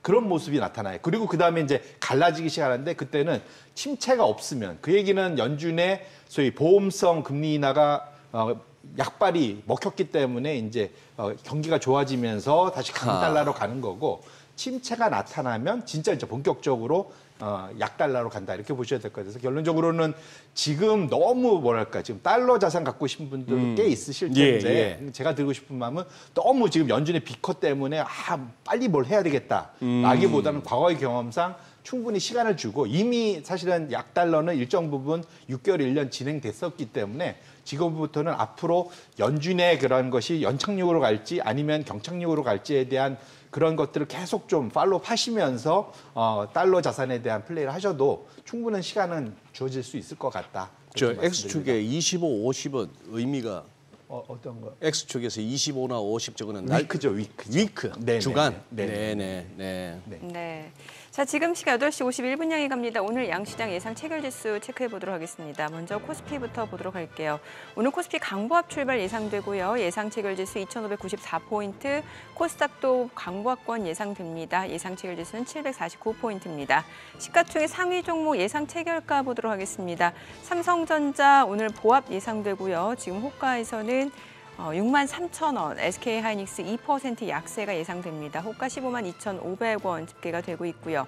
LG에너지솔루션은 1% 상승 예상됩니다. 호가는 399,500원, 삼성바이오로직스 상승 예상됩니다. 지금 호가 106,500원으로 집계가 되고 있고요. 현대차 보합 예상됩니다. 기아도 보합 예상됩니다. 호가 105,600원이고요. 셀트리온 소폭 상승 예상됩니다. 예상 체결가 202,000원, 삼성전자 우선주 2% 약세가 예상되고요. 지금 호가에서는 51,400원. KB금융 약보합 출발 예상됩니다. 호가 83,600원이고 포스코홀딩스 상승 출발 예상되죠. 예상 체결가 377,500원으로 집계가 되고 있습니다. 오늘 반도체주 계속해서 지금 좀 하방 압력이 있을 것으로 예상되고 있는 상황이고요. 코스닥 시가총액 상위 종목 예상 체결가 보도록 하겠습니다. 알테오젠이 지금 1%대 하락이 예상됩니다. 지금 호가는 356,500원, 에코프로비엠도 하락 출발 예상되고요. HLB가 지금 상승 예상되고 있습니다. 예상 체결가 91,100원이고요. 에코프로 지금 약보합 출발 예상됩니다. 리가캠바이오가 오늘 상승 출발 예상되고 있습니다. 지금 호가는 105,400원으로 집계가 되고 있고요. 셀트리온 제약이 1% 상승 예상됩니다. 이 가운데 엔캠도 상승 출발 예상되고 있고요. 클래시스 그리고 지금 휴젤은 보합이 예상되고 있는 상황이고 삼천당제약 지금 호가가 6% 강세가 예상됩니다. 지난주 목요일, 금요일 2거래일 연속 강세를 보여줬고 오늘 추가적으로 상승세가 예상됩니다. 지금 삼천당제약 호가는 148,000원으로 집계가 되고 있습니다. 자, 이제 개장까지 7분여가량 남았는데요. 글쎄요, 일단 뭐 지금 거래소 쪽에서는 반도체 섹터가 또 어떤 행보를 보여줄지가 좀 중요할 것 같다는 생각이 드네요. 예, 그러네요. 네. 뭐 주말에 나왔던 뉴스 중에 재밌는 게 우리 금융당국도 모건 스탠리 쪽에 우리 반도체 뭐 또 겨울 타령에 대해서 그 전에 또 선행 매매가 의심되는 대량 주문이 또 그 하필이면 또 모건 스탠리 창구로 나왔지 않습니까? 그래서 그 한번 조사 착수했다는 뉴스도 눈길을 끌었는데 그래서 그런가 뭐 한국 반도체만 공격하는 거 아니에요? 네. 그 얘기 하고 싶었는지. ASML 쪽도 그 장비주 아닙니까? 네덜란드. 그쪽도 네. 무슨 뭐 조금 안 좋은 리포트를 또 냈다는데 모건 스탠리가. 어쨌거나 지금 반도체 쪽에 저 부분이 그 계속 지금 힘든 시기를 보내네요. 그러다 보니까 또 반도체가 못 가면은 다른 데가 또 가니까 지금 지금 이제 들고 계신 종목에 따라서는 지금 장 괜찮은데 하시는 분들도 계세요 또. 그렇죠. 이게 네. 포트폴리오 어떤 네. 섹터, 어떤 종목을 담고 있느냐에 따라서 체감 수익률은 지금 천차만별이죠. 그런 것 같습니다. 예. 예. 지금 말 난 김에 저기 송 대표님, 네. 반도체에 대한 반도체 업황이나 여기에 대한 모건 스탠리의 그 진단 어떻게 정확하다고 보세요? 일단은 그 팀은 상당히 그 뭐랄까 오래된 팀이고요. 오래된 팀이다. 예, 션 킴이라는 애너스 저도 한 2000년대 초반부터 봤었으니까. 션 킴요? 예. 김씨인가요? 예. 우리나라 분. 왜냐면 이게 그러니까 미국 팀이 있고 아시아 팀이 있고 왜냐면은 반도체는 아시아가 셉니다. 당연히 예. 삼성전자가 있기 때문에 예. 뭐 그러니까 도쿄 일렉트릭이나 또 TSMC도 있고 예. 그래서 아시아 팀이 상대적으로 반도체는 전 세계적으로 예. 글로벌 IB 중에 세고 유럽은 이제 ASML 때문에 이제 있는 뭐 아하, 그런 쪽으로 있는데 그러니까 이런 것 같아요. 이제 주가가 빠지고 이러고 이제 이렇게 보고서가 나오고 이러다 보니까 이게 우리는 입장에 뭔가 뒤에 있는 거 아니냐 이제 이런 생각들을 많이 하는데. 근데 제가 어쨌든 그 업계에 오래 있었던 증권사도 있고 발사도 있었고 근데 정말로 그 일을 했다면 우리가 의심하는 대로 뭔가가 있었다면 그러면 그 팀이 그렇게 오래 못 갑니다. 그래요. 예. 20몇 년씩 이렇게 못 가고요. 그다음에 이게 뭐 2021년도에도 맞췄지만 2017년 12월에도 고점을 잘 맞췄었거든요. 그랬었죠. 예, 그렇기 때문에 상당히 그 영향력이 있는 팀은 맞고 저기에 소위 그러니까 글로벌 큰 손 등에 반도체를 투자하면 이쪽의 의견을 꼭 많이 듣습니다, 사실은. 그리고 아시겠지만 저들의 그 보고서를 내고 투자 의견을 주면 그것을 글로벌 큰 손들이 바이를 하면 그쪽으로 주문을 줘요. 그래야만 돈을 벌잖아요, 사실은. 이건 상당히 뭐랄까 이런 표현 있지만 자연스러운 비즈니스 모델이거든요. 그래서 오히려 저는 투자자분한테 기분은 나쁘겠지만 내가 들고 있는데 누가 안 좋게 얘기하면 기분 그렇죠. 나쁘잖아요. 기분은 나쁘지만 오히려 이런 상황에서 그런 뉴스가 나오면 꼭 귀담아 들어야 됩니다. 귀담아 들어야 된다. 왜냐하면 모든 사람들은 귀에 듣기 좋은 얘기만 하거든요. 그렇죠. 네. 그래서 그들의 주장이 제가 크게 보니까 뭐 신문에만 나온 거, 제가 보고서 못 봤지만 신문에 나온 거 세 가지를 보니까 범용 반도체 가격이 처음으로 꺾였다. 원래 기대한 거와 달리. 그다음에 두 번째로는 SK 하이닉스 티켓 꺾을 때 삼성전자가 들어오면 이 MS, 그러니까 점유율 싸움이 될 거여서 노나먹길에서 가격이 떨어질 수 있을 것 같다. 마지막으로는 소위 고객들도 사실은 계속 투자할지가 좀 불투명하다. 길게 놓고 보면 요 세 가지 아이디어더라고요 보니까. 근데 이거는 우리가 거꾸로 얘기하면 미리 그 전에 얘기 많이 했던 얘기들이에요 사실은. 그걸 다 묶어서 지금 이 상황에서 지금 당장 이건 잘 보이지만 앞으로 1년, 3년 후에 가보면 방향성이 좀 꺾일 것 같다는 우려 때문에 지금은 돈은 잘 보지만 멀티플이 떨어질 수 있고 향후에 그런 주가 방향성은 이익 방향성은 좀 다를 수 있다 이제 이 얘기거든요. 그래서 그렇게 놓고 보시면 두 가지인 것 같아요. 모건 스탠리가 틀렸을 거라고 생각한다면 지금은 싸게 살 수 있는 좋은 기회입니다. 거꾸로 뭘 할 게 아니라 좋은 기회를 우리한테 주고 있는 거예요. 역으로 지금 충분히 뭔가 주가 그러니까 수익을 내신 분들은 이쯤에서 일정 부분 이익 실현을 하고 지켜보는 것도 한 방법이다. 사실은 그렇기 때문에 이거는 하나의 그냥 보고서일 뿐이고 이걸 어떻게 활용할지를 투자자분들이 사실은 판단하신 것이 훨씬 더 중요하다 이렇게 말씀드립니다. 혹시 오늘 뭐 이렇게 갑자기 여기저기서 뭐 언급되고 보도되고 있는 TSMC하고 삼성전자가 동시에 아랍에미레이트에 무슨 대규모 공장을 건설하겠다 반도체. 뭐 이 확정은 아니고 앞으로도 뭐 갈 길은 멀고 확인할 게 절차가 많은 것 같긴 합니다만 혹시 이 부분은 뭐 이렇게 시사하는 바가 없나요? 왜 갑자기 아랍 쪽이죠? 원래 거기는 계속 그걸 하고 있었던 거예요. 왜냐하면 아시겠지만 중동은 길게 놓고 보면 짧게 보면 10년 아니면 20년 내에 먹거리가 떨어집니다. 이제 석유만 갖고는 안 된다. 그런 그래서 이제 IT 투자를 많이 했었던 거고 다만 그 사막에다가 반도체 공장을 질 수 있겠느냐 이제 얘기가 많았었거든요. 어쨌든 지금 그 시도를 하고 있는 거긴 한데 이거는 뭐 그러고 또 내지는 이건 약간 음모론스럽지만 중국도 이게 미국으로부터의 그런 제재를 우회할 수 있는 방법이 중동을 통하는 거거든요, 사실은. 그런 측면에서 놓고 보면 중동이 상당히 중립지역 같은 그런 느낌을 가질 수밖에 없기 때문에 냉정히 보면 우리도 미국으로부터 사실은 어찌 보면 피해를 입고 있는 거잖아요. 중국에 수출 못하게 하니까. 네네. 그렇게 놓고 보면 중동을 통해 갖고 전 세계적으로 우회해서 다 투자하고 싶어 할 수 있을 것 같습니다. 그래서 최근에 사실은 주가가 많이 흘러내린 것 중에 하나도 사실은 미국이 제가 전에도 말씀드렸지만 미국이 소위 각국의 우리의 동맹국들의 협력을 힘입어 자율 규제를 하겠다 이런 말로 사실은 중국에 수출하지 마라 이제 얘기하고 있는 거잖아요. 그래서 이것을 우회할 수 있는 방법들로 역으로 우리 입장에서 보면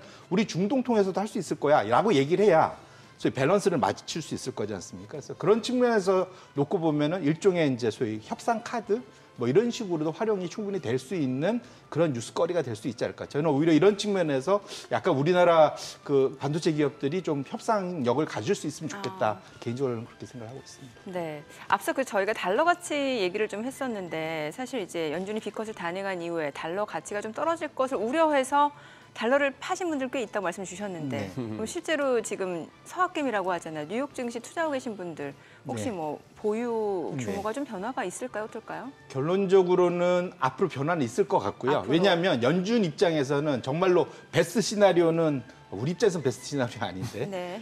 미국이 계속 그냥 무착력으로 쫙 날아가는 거. 그러면 강달러 계속 가고 그러면 서학기미들한테 베스트겠죠. 그렇죠. 근데 상황상으로는 이따 보겠지만 사실 쉬워 보이지는 않은 것 같고요. 잘해야 연착륙이다 이제 뭐 이런 건데 연착륙은 딴 게 아니라 성장률은 둔화되지만 침체가 없는 뭐죠. 이게 연착륙이지 않습니까? 근데 어차피 시차를 두고 그렇게 되면 약달러로 갈 거고. 이 얘기를 개장하고 조금 더 들어보도록 하겠습니다. 오늘 국내 증시를 확인해 보죠. 개장합니다.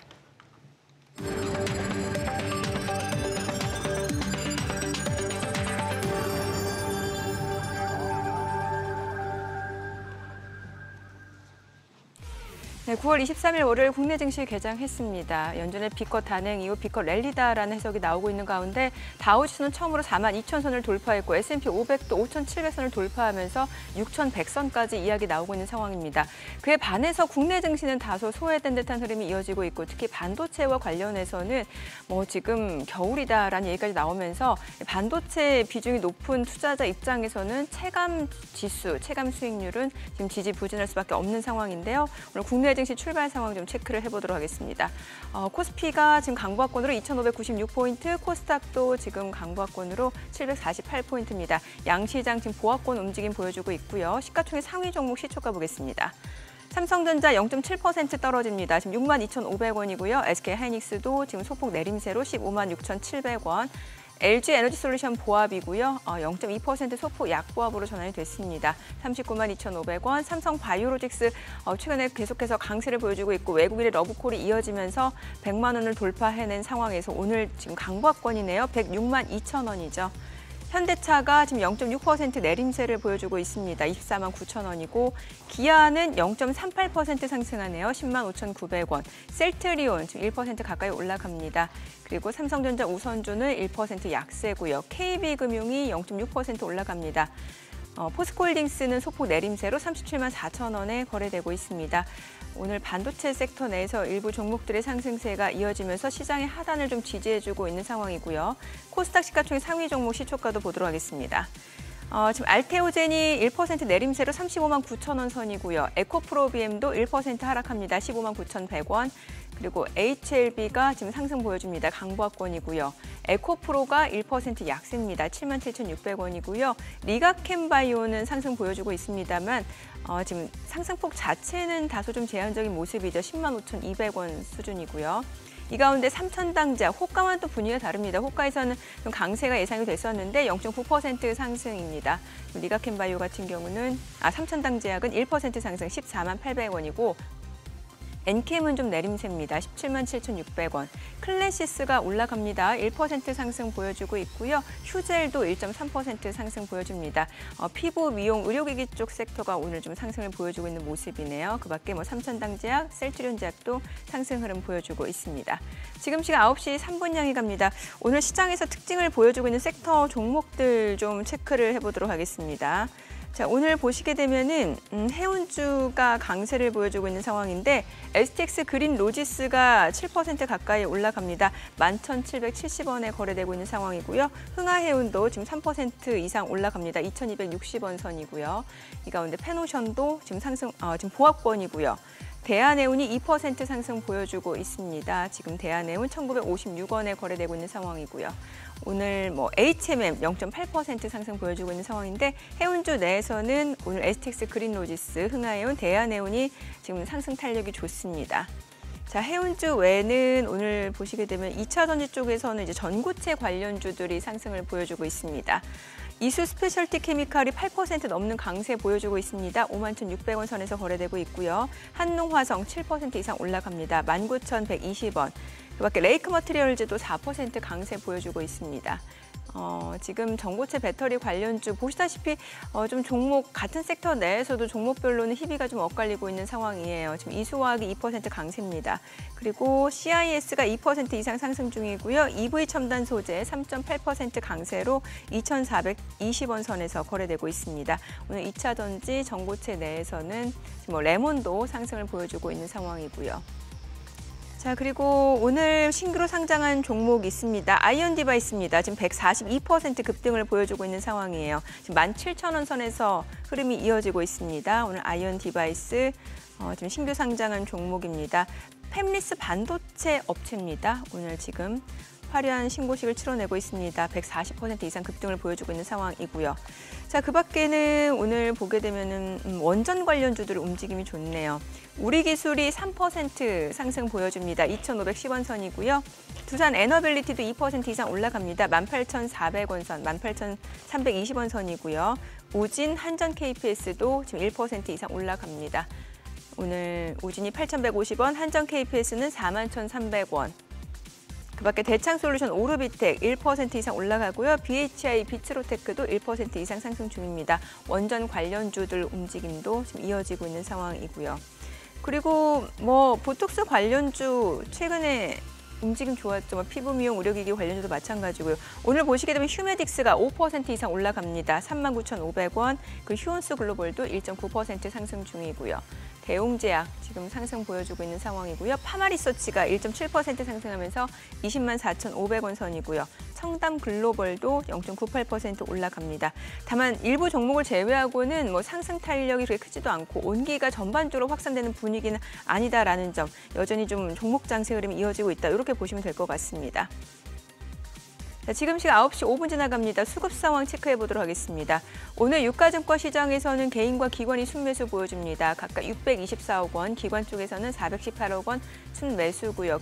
외국인 투자자가 1,270억 원 매도 우위를 나타내고 있습니다. 코스닥에서 개인 투자자가 443억 원 순매수고요. 외국인과 기관은 각각 139억 원, 254억 원 매도 우위를 나타내고 있습니다. 지금 시각 9시 6분 지나갑니다. 환율 좀 체크해 보도록 하겠습니다. 지금 달러 환율 지난주 금요일 오후 3시 30분 기준 정규장 마감 대비로 3원 90전 상승한 1,333원에 개장이 됐습니다. 달러 가치는 다시 또 올라가네요. 네, 그러네요. 달러의 환율 144엔도 올라섰고, 1,334원이라 그런 상황이고, 우리도 채권 시장에서는 금리 조금 오르고 출발하고, 일본은 오늘 노나 보네요. 네. 이게 어째 이렇게 2,600이 이렇게 힘들까요? 송 대표님. 이게 우리 대장주들이 좀 최근 들어서 타이밍상 자꾸 두들겨 맞는 뉴스들이 7월 이후에 계속 나오고 있어서 그게 좀 안타까운 것 같습니다. 뭔가 이게 기술적으로라도 바닥 신호가 잡혀야 되는데 아니면 어떤 재료 측면에서라도 근데 좀 이렇게 미국 기업들에서 이렇게 가끔 볼 수 있는 그러면 회사 차원에서 뭐 CEO가 됐건 아니면 주요 부문 임원들이 됐건 좀 주가에 대해서 주식 투자자 분들이 좀 이렇게 말이라도 좀 이렇게 좀 위로가 될 만한 내지는 한번 견뎌볼 만한 용기를 줄 만한 그런 것들이 좀 우리나라도 있었으면 싶은데 그런 건 전혀 없어요, 우리는. 컨퍼런스 콜 아마 들어가 보시면 그래도 그런 거 하려고 애를 쓸 겁니다. 근데 그걸 매일 할 수는 없으니까. 매일 할 수는 없으니까. 앞서 저희가 얘기했던 부분이 이제 그 미국 주식 보유 규모와 관련해서 좀 얘기를 해봤잖아요. 그래서 이게 말씀드린 대로 결국은 해도 뭐 어쩌면 어쨌든 달이 차면 전다고 그러잖아요. 이번에 보름달도 지나고 그랬는데 미국도 지금 10몇 년째 올라가고 있어서 이제 분명 미국 외로 자금이 빠져나갈 타이밍은 점점 다가오고 있다고 저는 생각하고 거기에는 연준이 사실 역할을 한다고 생각합니다. 왜냐하면 결국은 금리를 낮추다 보면 달러가 약세로 갈 거기 때문에 그 차트를 보시면 미국 주식을 갖고 있는 그 소위 순보유 주체 1등은 미국 가계입니다. 개인들이 제일 많이 들고 있고요. 두 번째가 이제 뮤추얼 펀드 같은 기관 투자자, 세 번째가 외국인들입니다. 특히 외국인들이 미국이 강세니까 아무래도 많이 들게 있게 되는데 보시면 달러 지수, 달러가 강세로 갈 때 시차를 두고 외국인들이 미국 주식을 좀 많이 보유하게 되고요. 또 미국이 달러가 약세로 가다 보면 시차를 두고 결국은 또 다시 팔게 되는 이런 현상. 결국은 약달러로 가면 미국 주식을 계속 들고 갈 이유가 없어지거든요. 그렇기 때문에 달러 약세가 우리 입장에서는 상당히 기회 또는 미국을 제외한 나머지 나라에 이제 상당히 기회가 될 텐데 그것이 당장 우리나라에는 안타깝게 바로 안 나타나지만 이게 원래는 중국으로 갔어야 됩니다. 근데 중국이 그런 상황이 안 좋잖아요. 그러다 보니까 그 다음에 지금 최근에 각광을 받고 있는 게 아세안이다 이거죠. 아세안. 동남아. 동남아 4개국입니다. 인도네시아, 말레이시아, 태국, 필리핀 이 4개국이 확실히 효과를 받고 있고요. 지금 차트를 그 두 번째에 보시면 저 아래쪽으로 완전히 이런 표정 꼬라박고 있는 내리 꽂고 있는 게 중국 지수고요. 그 중간에 있는 게 세계 지수입니다.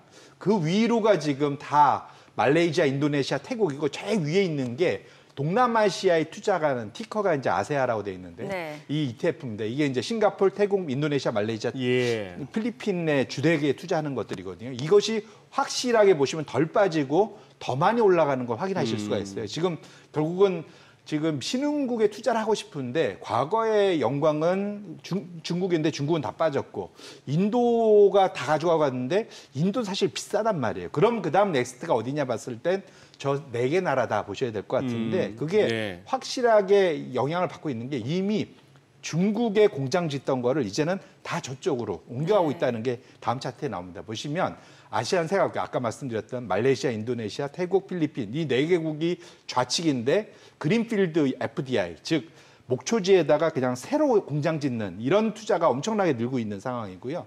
반면에 중국은 그린필드 FDI, 외국인 직접 투자가 지속적으로 감소하고 있습니다. 결론적으로는 경제에 가장 활성화를 줄 수 있는 신규 공장 건설 자체가 저 4개국에 집중되고 있다는 측면에서 놓고 보면 우리 국내 투자자분들 해외에 투자하실 때 새롭게 성장하는 나라에 투자를 하고 싶다 보면 저 4개국에다가 투자를 하시는 것이 확실한 기회가 될 수 있지 않을까 이렇게 말씀을 드립니다. 네. 야, 예.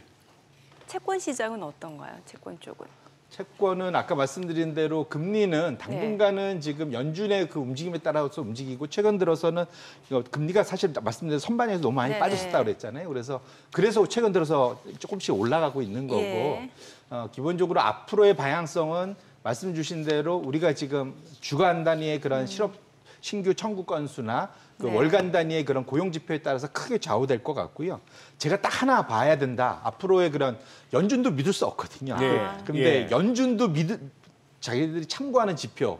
지금은 참고하는지 모르겠는데 저 과거에 전에 그린스펀 때는 열심히 참고했던 지표가 단 하나 있으면 페덱스 주가입니다. 아니 페덱스 실적 이번에 안 좋았잖아요. 그래서 그래갖고 제가 좀 걱정스러워갖고 이 차트를 갖고 왔는데 지금 보시면 이 장기 차트입니다. 2010년 이후로 쭉 보시면 오렌지색이 이게 그 페덱스 주가고요.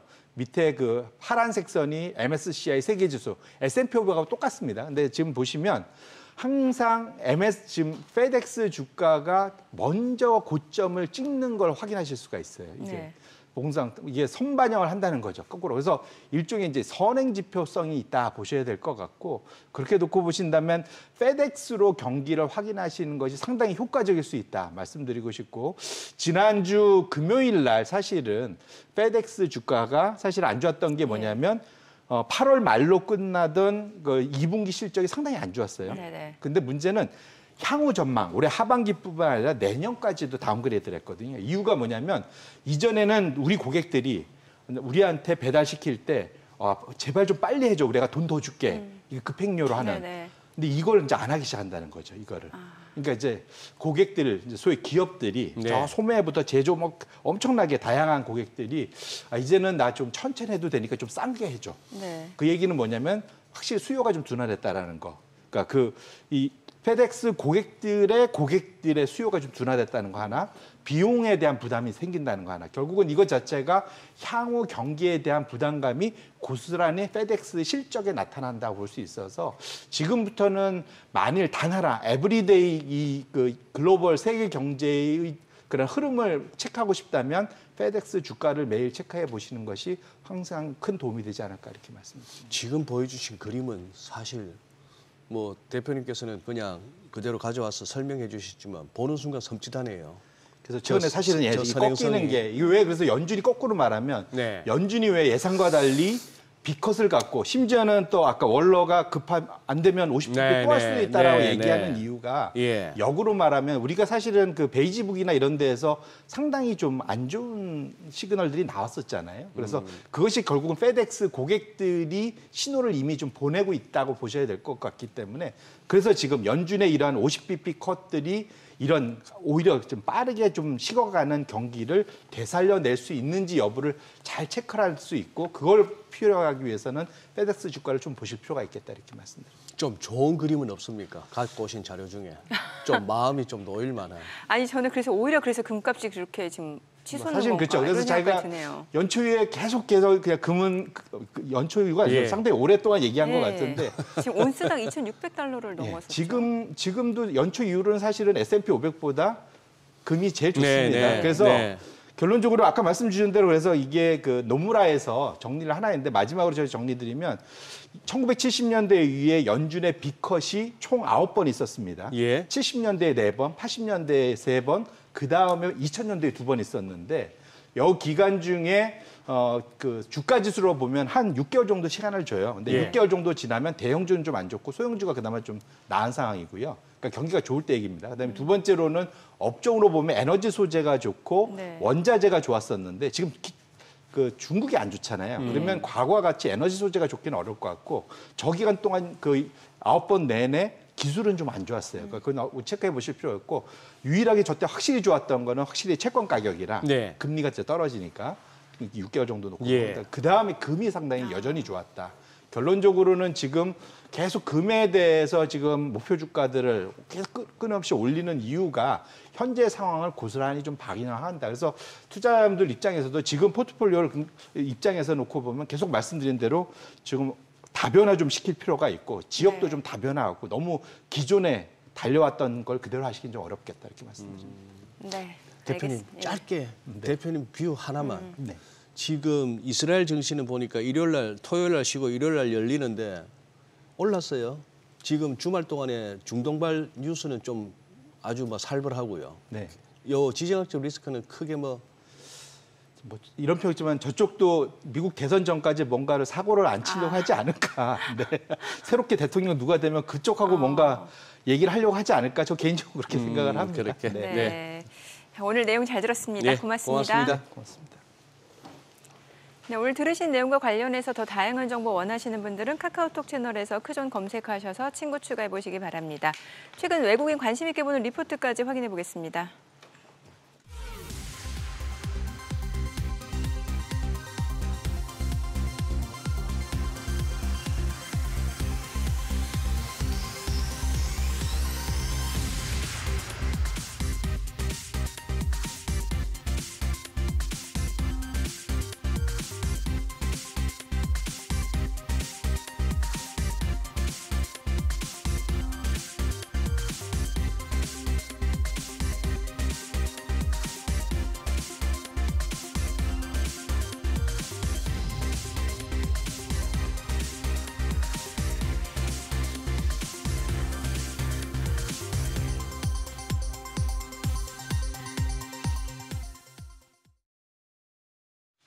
월요일장 시장이 힘이 부족한 모습입니다. 2,600이 이렇게 어려운 일일까요? 오늘도 코스피 2,600은 돌파하지 못하고 있습니다.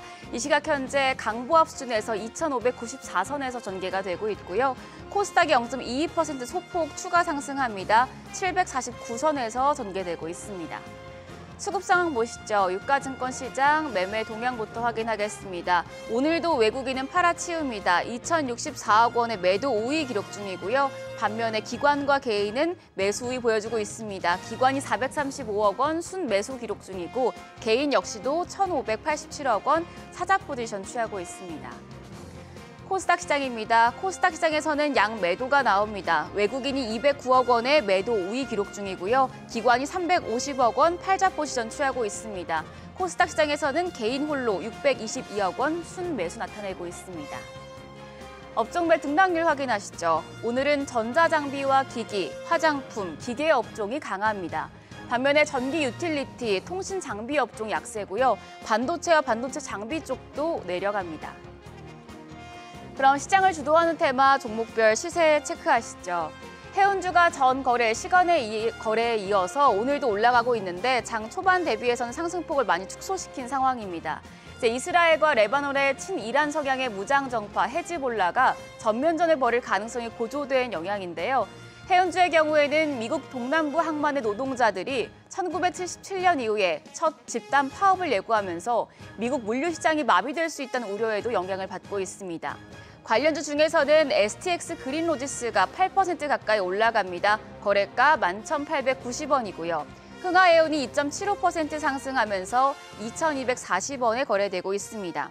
그 밖에 대한해운이 0.73% 상승 중이고 HMM과 펜오션은 지금 하락 전환된 상태입니다.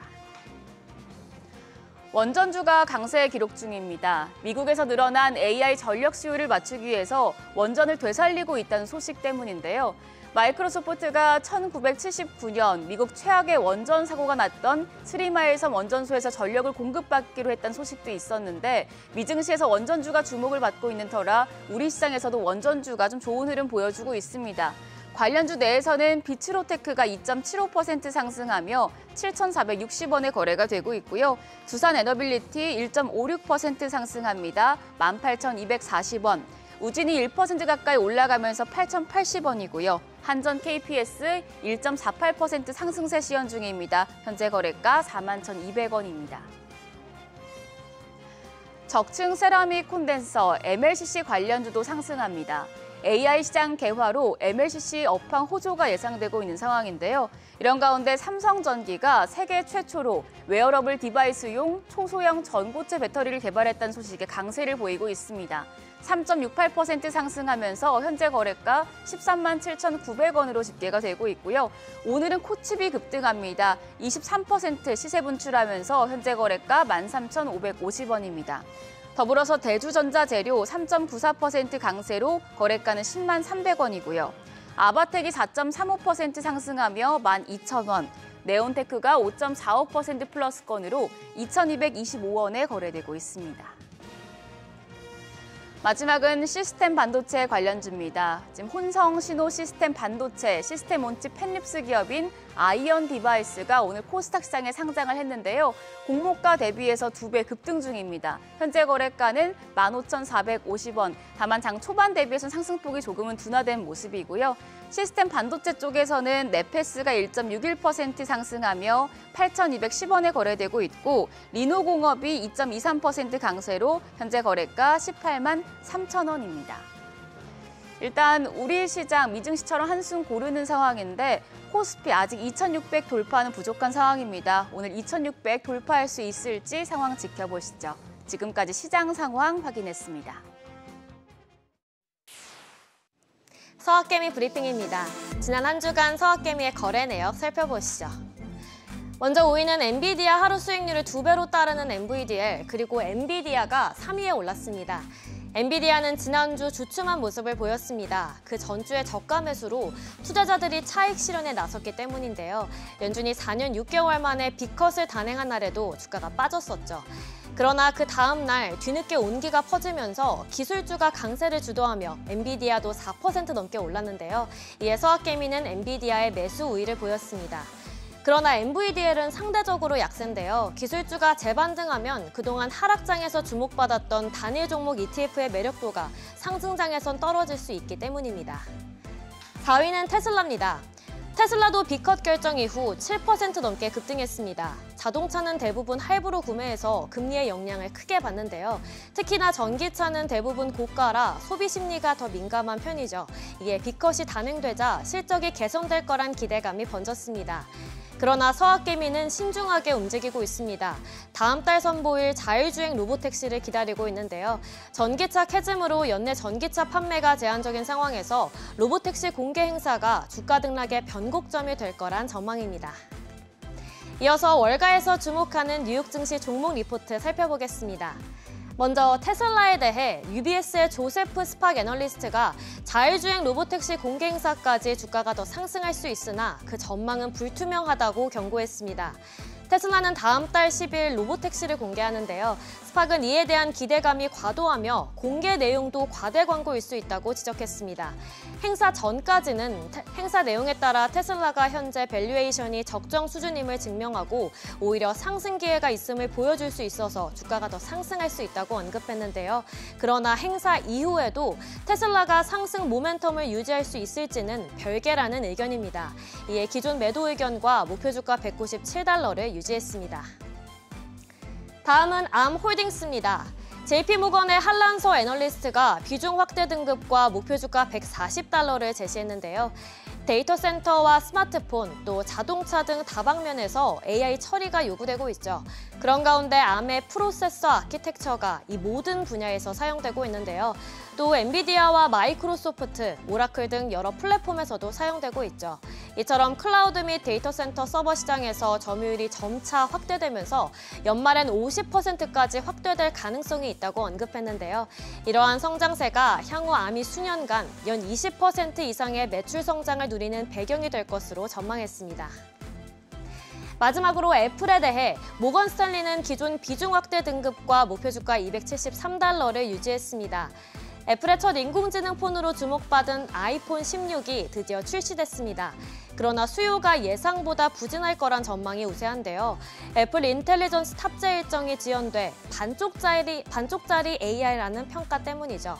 이에 에릭 우드링 애널리스트는 아이폰 16 라인업에 대한 리드 타임이 길어지긴 했지만 전년 동기 대비 33% 단축됐다며 아이폰의 생산 전망이 하향 조정될 가능성이 높다고 언급했습니다.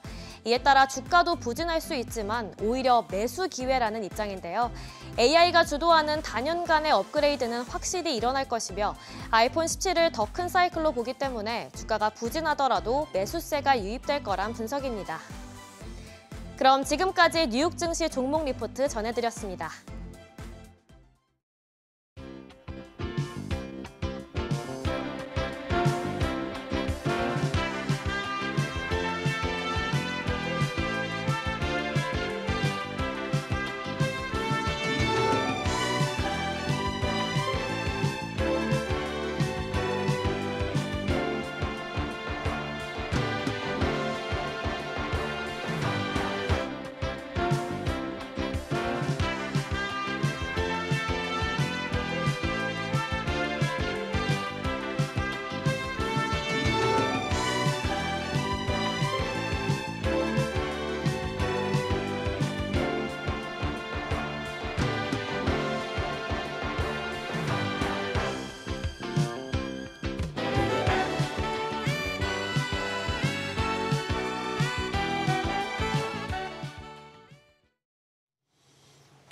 네, 각종 부동산 대책에도 불구하고 서울 지역 집값은 쉽게 잡히지 않는 것 같습니다. 그뿐만 아니라 수도권 중에서는 또 경기도 안양, 인덕원은 폭락했던 아파트 가격이 또 최근에는 회복세를 보이고 있다고 합니다. 네, 인덕원 지역에 다양한 호재가 있다는데 무엇인지 또 오늘은 서울사이버대학교 부동산학과 이주환 교수님 모시고 알아보겠습니다. 어서 오세요, 교수님. 반갑습니다. 네.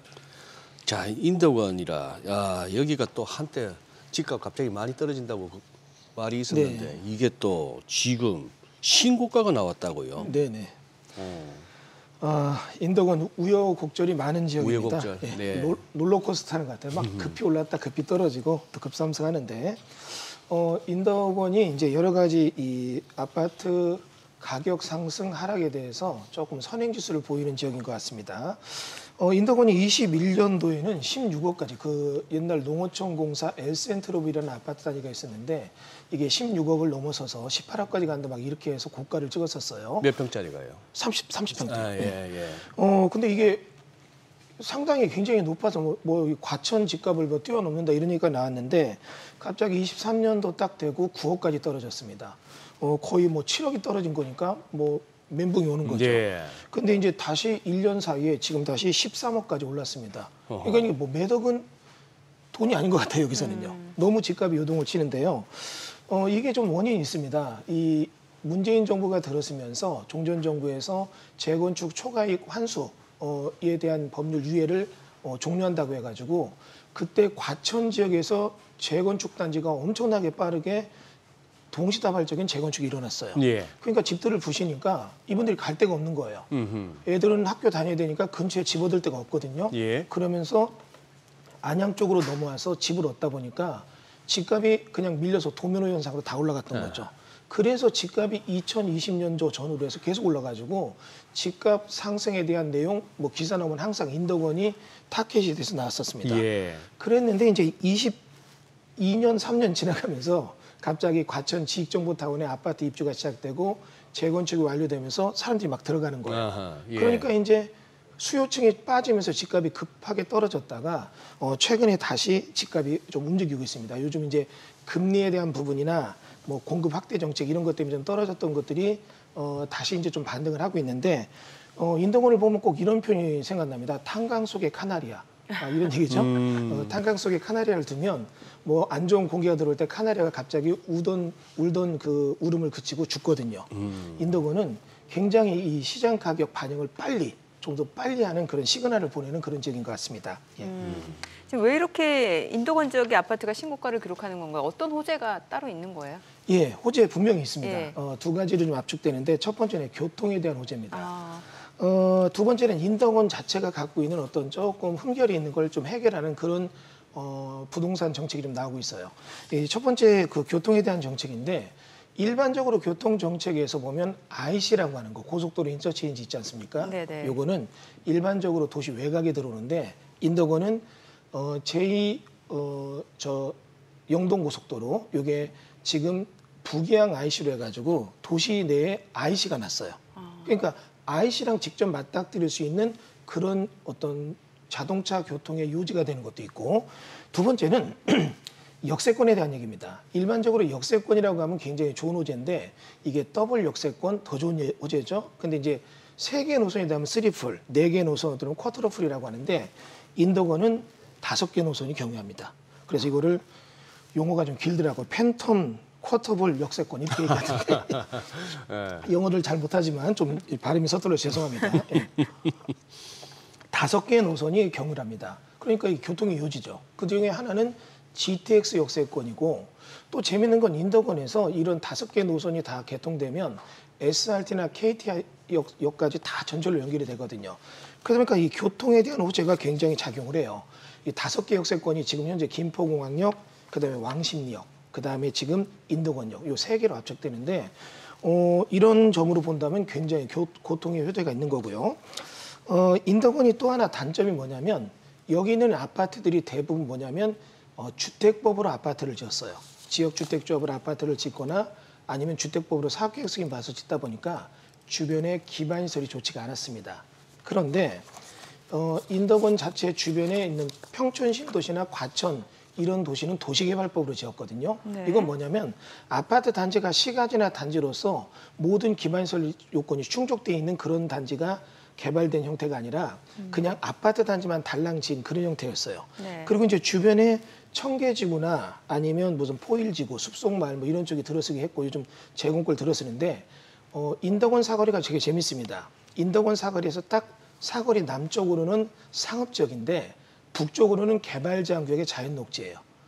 이 지역이 40, 50년 동안 개발이 안 돼서 극단적 보존과 극단적 개발이 사거리를 마주보고 대립되어 있는 형태였는데 최근에 그 사거리 북쪽으로도 도시개발법으로 도시개발 사업이 들었습니다. 그리고 이거는 컴팩트 시지, 압축 도시라고 해서요.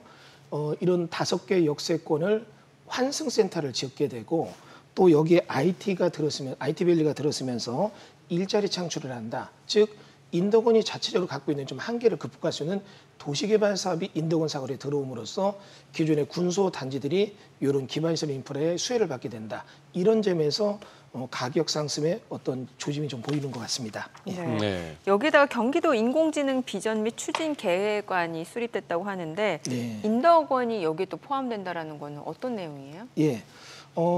최근에 어떤 일자리 창출은 이렇게 보시면 됩니다. 공장에서 옛날 매연 나오고 뭐 소음 나오고 이런 게 아니라 네네.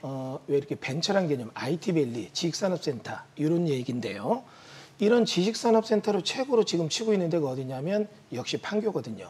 근데 이번에 과천 도시개발 사업한 데도 과천 지식정보타운이라고 돼서 엄청난 IT 이런 쪽에 대한 얘기가 많이 들어왔습니다. 그러니까 이제 판교하고 과천하고 이게 형성되는데 그 삼각점을 이루는데 인더권이 지금 말한 대로 도시개발 사업하는 데 IT밸리가 들어옴으로써 지금 얘기하는 것처럼 이런 인공지능 비전 해가지고 이런 삼각형 환승의 그런 모습을 전철을 통해서 이루어지고 또 남쪽으로 이루어지게 되는 용인 또 저쪽에 있는 동탄 남사이동 이쪽까지 연결되는 교통 인프라를 통해서 이런 반도체와 산업단지 접근성, 일자리에 대한 연계성 이런 효율성을 높인다는 점에서는 인더권이 여러 가지 어떤 기능적 중심지로 부각이 되는 것 같습니다. 예. 예. 참 인더권이 교통 얘기 조금만 더 여쭤봐야 되겠는데. 네. 저 학창 시절에 저 2호선 개통하고 얼마 안 됐을 때 삼성역 말입니다. 네네. 교수님. 예. 그냥 전철 문 열었다 그냥 닫고 갔어요. 사람 많아가지고. 아니 내리고 탈 사람이 별로 없어가지고. 네네네. 세대를 좀 다르게 죄송합니다. 네네. 그 삼성역이 요새 미어 터지는 거 보세요. 미어 터집니다. 네. 예. 아니 근데 지금 이 GTX 문제인데 네네. 이게 GTX C 아닙니까? 네, 신호선이죠. C 노선인데 지금 28년 개통 예정이라는데. 네. 아니 그럼 28년 개통하려면 지금쯤 뭔가 거기 시작해야 되는 거 아니에요? 예. 첫 삽을 뜨는 게 조금 늦어지고 있습니다. 네, 예비 네. 타당성 검토도 좀 급하게 진행됐고, 그런데 여기서 좀 다른 각도로 생각해 봐야 됩니다. 인덕원에 이제 GTX역이 들어선다. 그래서 이것 때문에 삼성역과 실질적으로 뭐 10분 내에 왔다 갔다 하다 보니까 뭐 여기도 거의 강남권에 흡수가 된다. 이게 나오거든요. 예. 근데 이제 여기서 좀 긍정적으로 생각할 것과 부정적으로 생각할 게 좀 나눠집니다. 부정적으로 생각할 것은 너무 급하게 노선에 대한 변경 이런 걸 하다 보니까 또 많은 수혜를 넓히기 위해서 역을 많이 두다 보니까 과천역과 인덕원역 한정 과정인데 또 인덕원역을 뒀거든요. 그러니까 이런 것 때문에 공사 뭐 여러 가지 내용을 조정하는 게 설계 도면 이런 게 좀 늦어지고 있는데 또 장점은 있습니다. 일단 이런 거 좀 생각해 볼게요. 지금 현재 A 노선에 동탄과 수서까지가 노선이 확장됐지만 이용률이 떨어져요. 네. 근데 이용률이 떨어지는 이유가 있습니다. 이걸 타고 내려가려면 6분이 걸려요. 그리고 타고 와서 다시 올라오려면 6분이 걸립니다. 그러려면 차라리 그냥 대중교통 이용하는 게 빠르다. 이러다 보니까 이용률이 떨어지는데 인덕원은 조금 다르거든요. 실질적으로는 GTX로 이동을 하고 나면 여기서 환승할 수 있는 나머지 노선이 4개가 더 들어온다. 이거는 굉장히 좀 다른 얘기거든요. 그러니까 이용률이 굉장히 높을 것 같고요. 두 번째는 이 공사하는 속도입니다.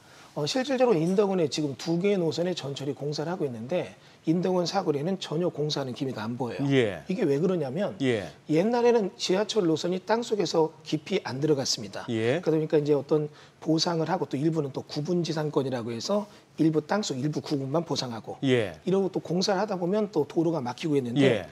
요즘은 지하 50m 밑으로 내려가서 이 터널을 파면서 공법이 발전되다 보니까 터널을 파면서 직접 그 안에 공사가 같이 병행되거든요. 네. 그러니까 예전처럼 막 위에 예. 지상이 막 그렇죠. 복잡할 이유가 네, 도로 뭐 공사하고 막히고 막고 이럴 그런 게 게 없구나. 없고 예. 땅 속에서 이걸 파서 흙만 새벽녘에 이렇게 퍼나가는 모습을 제가 몇 번 봤거든요. 그러다 보니까 특별하게 어떤 보상 관계의 트러블이 훨씬 낮습니다. 예. 지주들한테 보상 막 노선별로 다 하는 그런 게 아니라 땅 속으로 내려가서 일부 구간은 소유권의 영향 범위 바뀌라고 해서 보상을 안 하고 네. 지상으로 좀 가까워질 때 구간만 보상을 하고 있고요. 그리고 이렇게 하다 보니까 실질적으로 공사 기간이 굉장히 단축이 되는 거죠. 그러니까 이런 부분을 본다면 GTX 노선 28년도에서 뭐 많이 지연되지는 않을 것 같습니다. 제가 볼 때는 28년도 적어도 2030년 이내에는 개통은 무리 없이 될 걸로 보이고 이런 GTX 노선과 병행된 나머지 인동선, 강경선, 기존의 4호선 이런 노선도 다시 개통이 된다면 교통 인프라가 굉장히 달라지는 지역이다 보니까 인덕원은 굉장히 어떤 다른 각도에서 부동산의 시작점이 될 것 같습니다. 이렇게 보면 됩니다. 이렇게 서울이 강남이 이제 서울이 중심이고 강남이 중심이라면 강남의 관문이라고 할까요? 뭐 이런 느낌의 도시로 바뀌는 거죠. 네네. 지금 말씀 주신 게 또 인동선이 있었는데 이게 인덕원하고 동탄을 연결하는 복선 전철이요? 그렇죠. 예. 예. 인동선 그러니까 인덕원과 동탄을 연결해서 인동선인데 네. 그 노선을 살펴보면 재밌습니다. 인덕원에서 농산물시장 거쳐서 호계사거리 그리고 의왕시청 그다음에 서수원의 한일타운 그다음에 수원 월드컵 경기장 그다음에 용인의 흥덕지구 그리고 동탄까지 연결이 되는데요. 이 노선에 배정된 걸 보면 수도권 남부의 인구가 집중된 지역을 관통하는 노선으로서 교통 이용자가 굉장히 많을 것 같습니다. 그리고 그 종점이 인덕원이고 인덕원에서 환승이 일어난다면 인덕원의 뭐 유동 인구가 과연 얼마가 될지 좀 예측하기가 굉장히 숫자가 많아질 걸로 좀 보입니다. 예. 그리고 그거 말고 또 인덕원에는 이번에 이제 위례 과천선이라고 해서 위례 과천선이 또 철도 기본계획에 반영이 됐어요. 그러니까 위례 신도시가 있으면 그 복정역, 구룡역, 또 양재 시민역 그리고 이 과천 청사역에서 이게 청사역까지 들어오는 게 인덕원까지 오는 걸로 됐고 인덕원에서 끝나는 게 아니라 인덕원에서 연결이 돼서 의왕시청까지 연결이 되는 철도 기본계획을 갖고 있거든요. 그러면 여기도 굉장히 주거 벨트타운을 관통하는 그런 중요 노선이 됩니다. 그런 점을 본다면 인덕은 교통 인프라가 굉장히 달라지는 거거든요. 더군다나 월판선이 나오는데요. 여러분 알고 있는 것처럼 대한민국은 지금 강남 외에는 판교라고 하는데 이 판교에서 월곶까지 연결되는데요. 요게 이제 송도, 그다음에 연수, 월곶, 시흥시청, 그다음에 광명역을 지나갑니다. 그리고 광명역이 다음이 이제 안양, 그리고 인덕원. 실질적으로 인덕원에서 광명역까지 KTX역으로 한 두 정거장 내지 세 정거장이 연결이 되다 보니까 교통 인프라가 굉장히 좋아지는 거죠. 그게 다시 이제 판교까지 직접 연결되다 보면 인덕원의 어떤 IT밸리 그런 쪽에 인덕원 도시개발 사업이 이루어지는 쪽도 굉장히 수요가 좀 있고 분양률이 높을 걸로 좀 예측이 됩니다. 그런 걸 본다면 인덕원 당연히 이런 일자리가 창출되면 인근의 아파트에 대한 수요는 높아질 거고 그런 점을 본다면 인덕원에 대해서 가격 상승의 요건은 충분하다고 보입니다. 정확한 명칭은 동탄 인덕원선이네요. 그렇죠. 예, 확정된 건 이게 국토교통부에서 동탄 인덕원선으로 확정을 했어요. 최근에 보니까 언론에서는 동인선으로도 이렇게 보도를 하더라고요. 그 이제 줄여서 한 건데 어디를 앞으로 할 건가? 어디를 앞으로 하느냐, 연고전이냐, 고연전이냐 이런 거네. 정확한 명칭은 동탄 인덕원선. 네. 아니 여기가 이제 사통팔달인 거는 맞고요. 네. 아닌 게 아니라 한때 그런 얘기도 있었습니다. 판교 분당에서도 건너와서 놀았다고. 그렇죠. 인덕원은 그런 상황이고. 근데 이제 인공지능 비전 추진, GTX 개통 등등인데 여기 근데 좀 집값이 마냥 오르기는 좀 뭐 또 한계가 있다는 말도 있던데요. 예, 한계가 좀 있습니다. 분명히 보입니다. 네. 그 표현을 좀 이렇게 해볼까요? 혹시 뭐 특정 직업군을 가진 분한테 비하는 그런 건 아니고요. 네. 이런 표현이죠.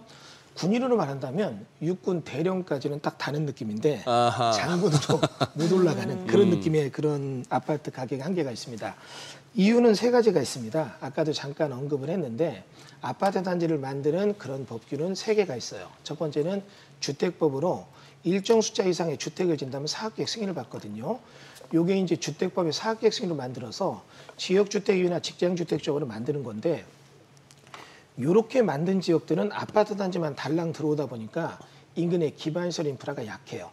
또 옛날 YS 정권 때는 이런 식으로 반값 아파트 공급을 넓히다 보니까 이게 난개발이 되는 거예요. 도로도 넓어지지 않고 학교도 없는데 아파트만 계속 들어오니까. 예. 이런 부분에 대해서 단점이 인덕원에 있는 사무아파트나 삼성아파트가 이런 주택법으로 지은 아파트 단지가 되고요. 그다음에 이제 조금 군수용 아파트를 만듭니다. 이게 뭐냐면 택지개발지구예요. 택지개발지구로 만들게 되는 게 이제 청계지구, 그다음에 포일, 그다음에 관양지구. 청계는 또 이 지구가 나고 있고 또 거기에 보면 재경골이라고 해서 인덕원과 과천 사이 또 재경골도 이런 택지개발로 아파트를 넓힙니다. 근데 이런 데들은 거기 토지가 공급되면 거의 한 80% 이상이 주택 공급에만 비중을 두면 나머지 20% 미만이 뭐 좁은 공원 하나 들어서고 그리고 그 이후로 나머지들이 어떻게 해요? 준주거 지역을 이루게 되는데 그러면 이 지역 주민에 대한 편의시설 그런 공급이 굉장히 한정이 됩니다. 그러니까 이런 부분에 문제가 있어요. 이제 대표적으로 용인 같은 데 죽전, 뭐 수지, 신갈, 흥덕 이런 데가 그렇거든요. 그러니까 이런 데는 대규모 도시 개발을 한 게 아니라 택지 개발을 하다 보니까 기반시설 인프라 등이 부족합니다. 예. 대표적으로 여러분 이제 판교 신도시, 광교 신도시 이런 표현이 붙잖아요. 근데 흥덕지구 이런 데는 지구란 얘기가 붙거든요. 아하, 예. 그럼 이런 데가 붙을 때 아파트 단지도 보셔야 되거든요. 신도시는 그만큼 기반시설 인프라를 많이 갖추고 일자리 창출도 많이 이루어지는 그런 신시가지예요. 이런 신시가지랑 택지 개발이나 주택보로 만든 단지가 있다.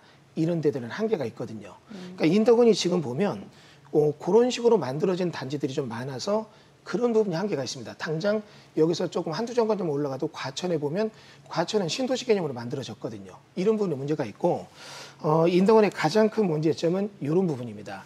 여기가 1980년대 개발이 되다 보니까 그 당시에는 그냥 개발에만 이 초점을 두고 있었거든요. 과천 청사가 들어오면서 청사의 어떤 접대 문화 등이 과천 청사 신도시에는 못 들어오고 인덕원 사거리가 대체 지역이 됐어요. 예. 그래서 인덕원 사거리 여러분 한번 가족들 데리고 특히 뭐 초중고생들 데리고 저녁에 차 타고 지나가려면 민망합니다. 좀 민망하죠. 예, 민망합니다. 예. 하여튼 뭐 네온사인부터 그렇고 술집 이름들도 뭐 하여튼 뭐 여기서 차마 얘기할 수 없는 이름이 노골적으로 되는 데가 많거든요. 아빠 저게 뭐야 하면 좀 민망하죠. 그렇죠. 예, 뭐 예. 당장 저희 아이도 북창동식이 뭐야 이래가지고 제가 말을 못한 적이 있었는데 인덕원은 그런 부분이 상업적이 딱 이렇게 형성이 되면 이 상업적이 굉장히 활성화됐거든요. 문제는 이런 상업지역에서 그냥 2차선만 건너면 도시기술도로 인도와 차도가 분리되지 않은 그런 상태에 그냥 도로만 딱 건너면 거기 아파트 단지거든요. 그러면 아파트 단지 창을 열면 저녁에 그런 게 다 보여요. 그러니까. 그리고 네. 애들이 인덕원역 내려서 집에 온다. 그럼 부모들 굉장히 신경 쓰입니다. 일단 애들한테 좋지 않은 교육 여건 이런 거 있다 보니까 좀 선호도가 떨어지는 지역이 되는 거죠. 그게 이제 두 번째 단점이고 이런 부분 등이 실제로 도시계획이라는 그런 개념 전체적인 밸런스가 안 맞고 그냥 주택 공급에 초점을 놓쳐 지금 확장이 되다 보면 아무래도 전체적인 도시 구조에 비해서 주택 공급이 높다. 이런 부분에 문제점이 좀 있거든요. 이런 부분이 집값 상승에 대한 한계점이 되지 않나 이런 느낌이 좀 듭니다. 네. 네, 뭐 그럼에도 불구하고 여러 가지 호재가 있다고 하니까 혹시 좀 투자 관점에서 보시는 분들이 있다면 좀 네네. 눈여겨볼 매물도 좀 알려주세요. 예.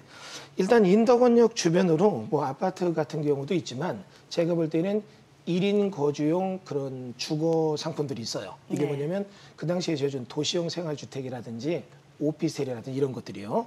그러니까 이런 것들에 대해서 여러분이 좀 매물을 사두면 나중에 어떤 이 지역의 전철역 또 IT밸리 일자리 창출이 가깝다 보니까 근처에 이런 주거 렌탈 개념의 어떤 수요자가 많아요. 그리고 이제 이런 1인 거주 주거 렌탈 수요자들도 들어오는 세입자의 격이 있거든요.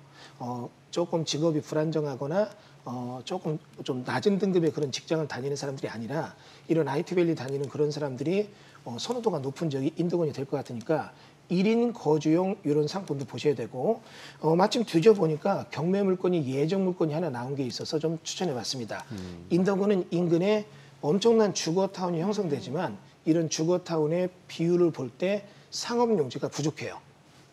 그러다 보니까 이런 쪽 인덕원의 상업지역은 어떤 상권에 대한 개념보다는 어떤 그 업무 시설이나 이런 수요가 많을 것 같고 또 이들에게 제공되는 커피숍이나 뭐 이런 편의시설들 이런 거에 대한 수요가 굉장히 높아질 걸로 보입니다. 그런데 지금 보면 요 인덕원에 그 극장이 하나 있는 건물이 있는데 요 2층에 있는 물건이 지금 경매가 나서 예정 물건 뜨고 있습니다.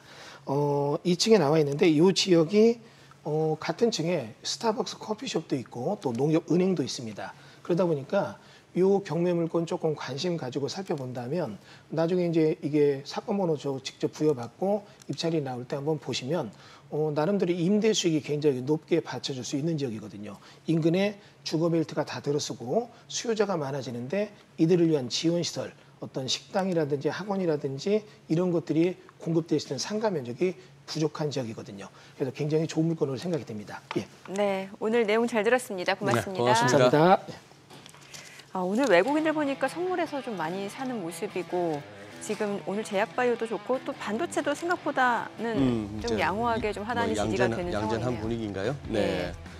예, 뭐 오늘 일본 증시가 추분의 날이라고 또 오늘 휴장인데 네. 선물 흐름 봐서는 나쁘지 않고 뉴욕도 지금 선물 흐름은 좋습니다. 지수는 그럭저럭 잘 버티는 그런 시점이네요. 네. 네. 저희 방송 중에 전해드린 내용과 관련해서 모든 투자 판단의 책임은 투자자분들께 있다는 점 알려드립니다. 네, 세상의 모든 돈 되는 정보 재테크 노하우 머니쇼 오늘은 여기서 인사드리겠습니다. 여러분의 모든 경제 SBS 비즈가 함께하겠습니다. 저희는 내일 오전 8시에 찾아뵙겠습니다. 고맙습니다.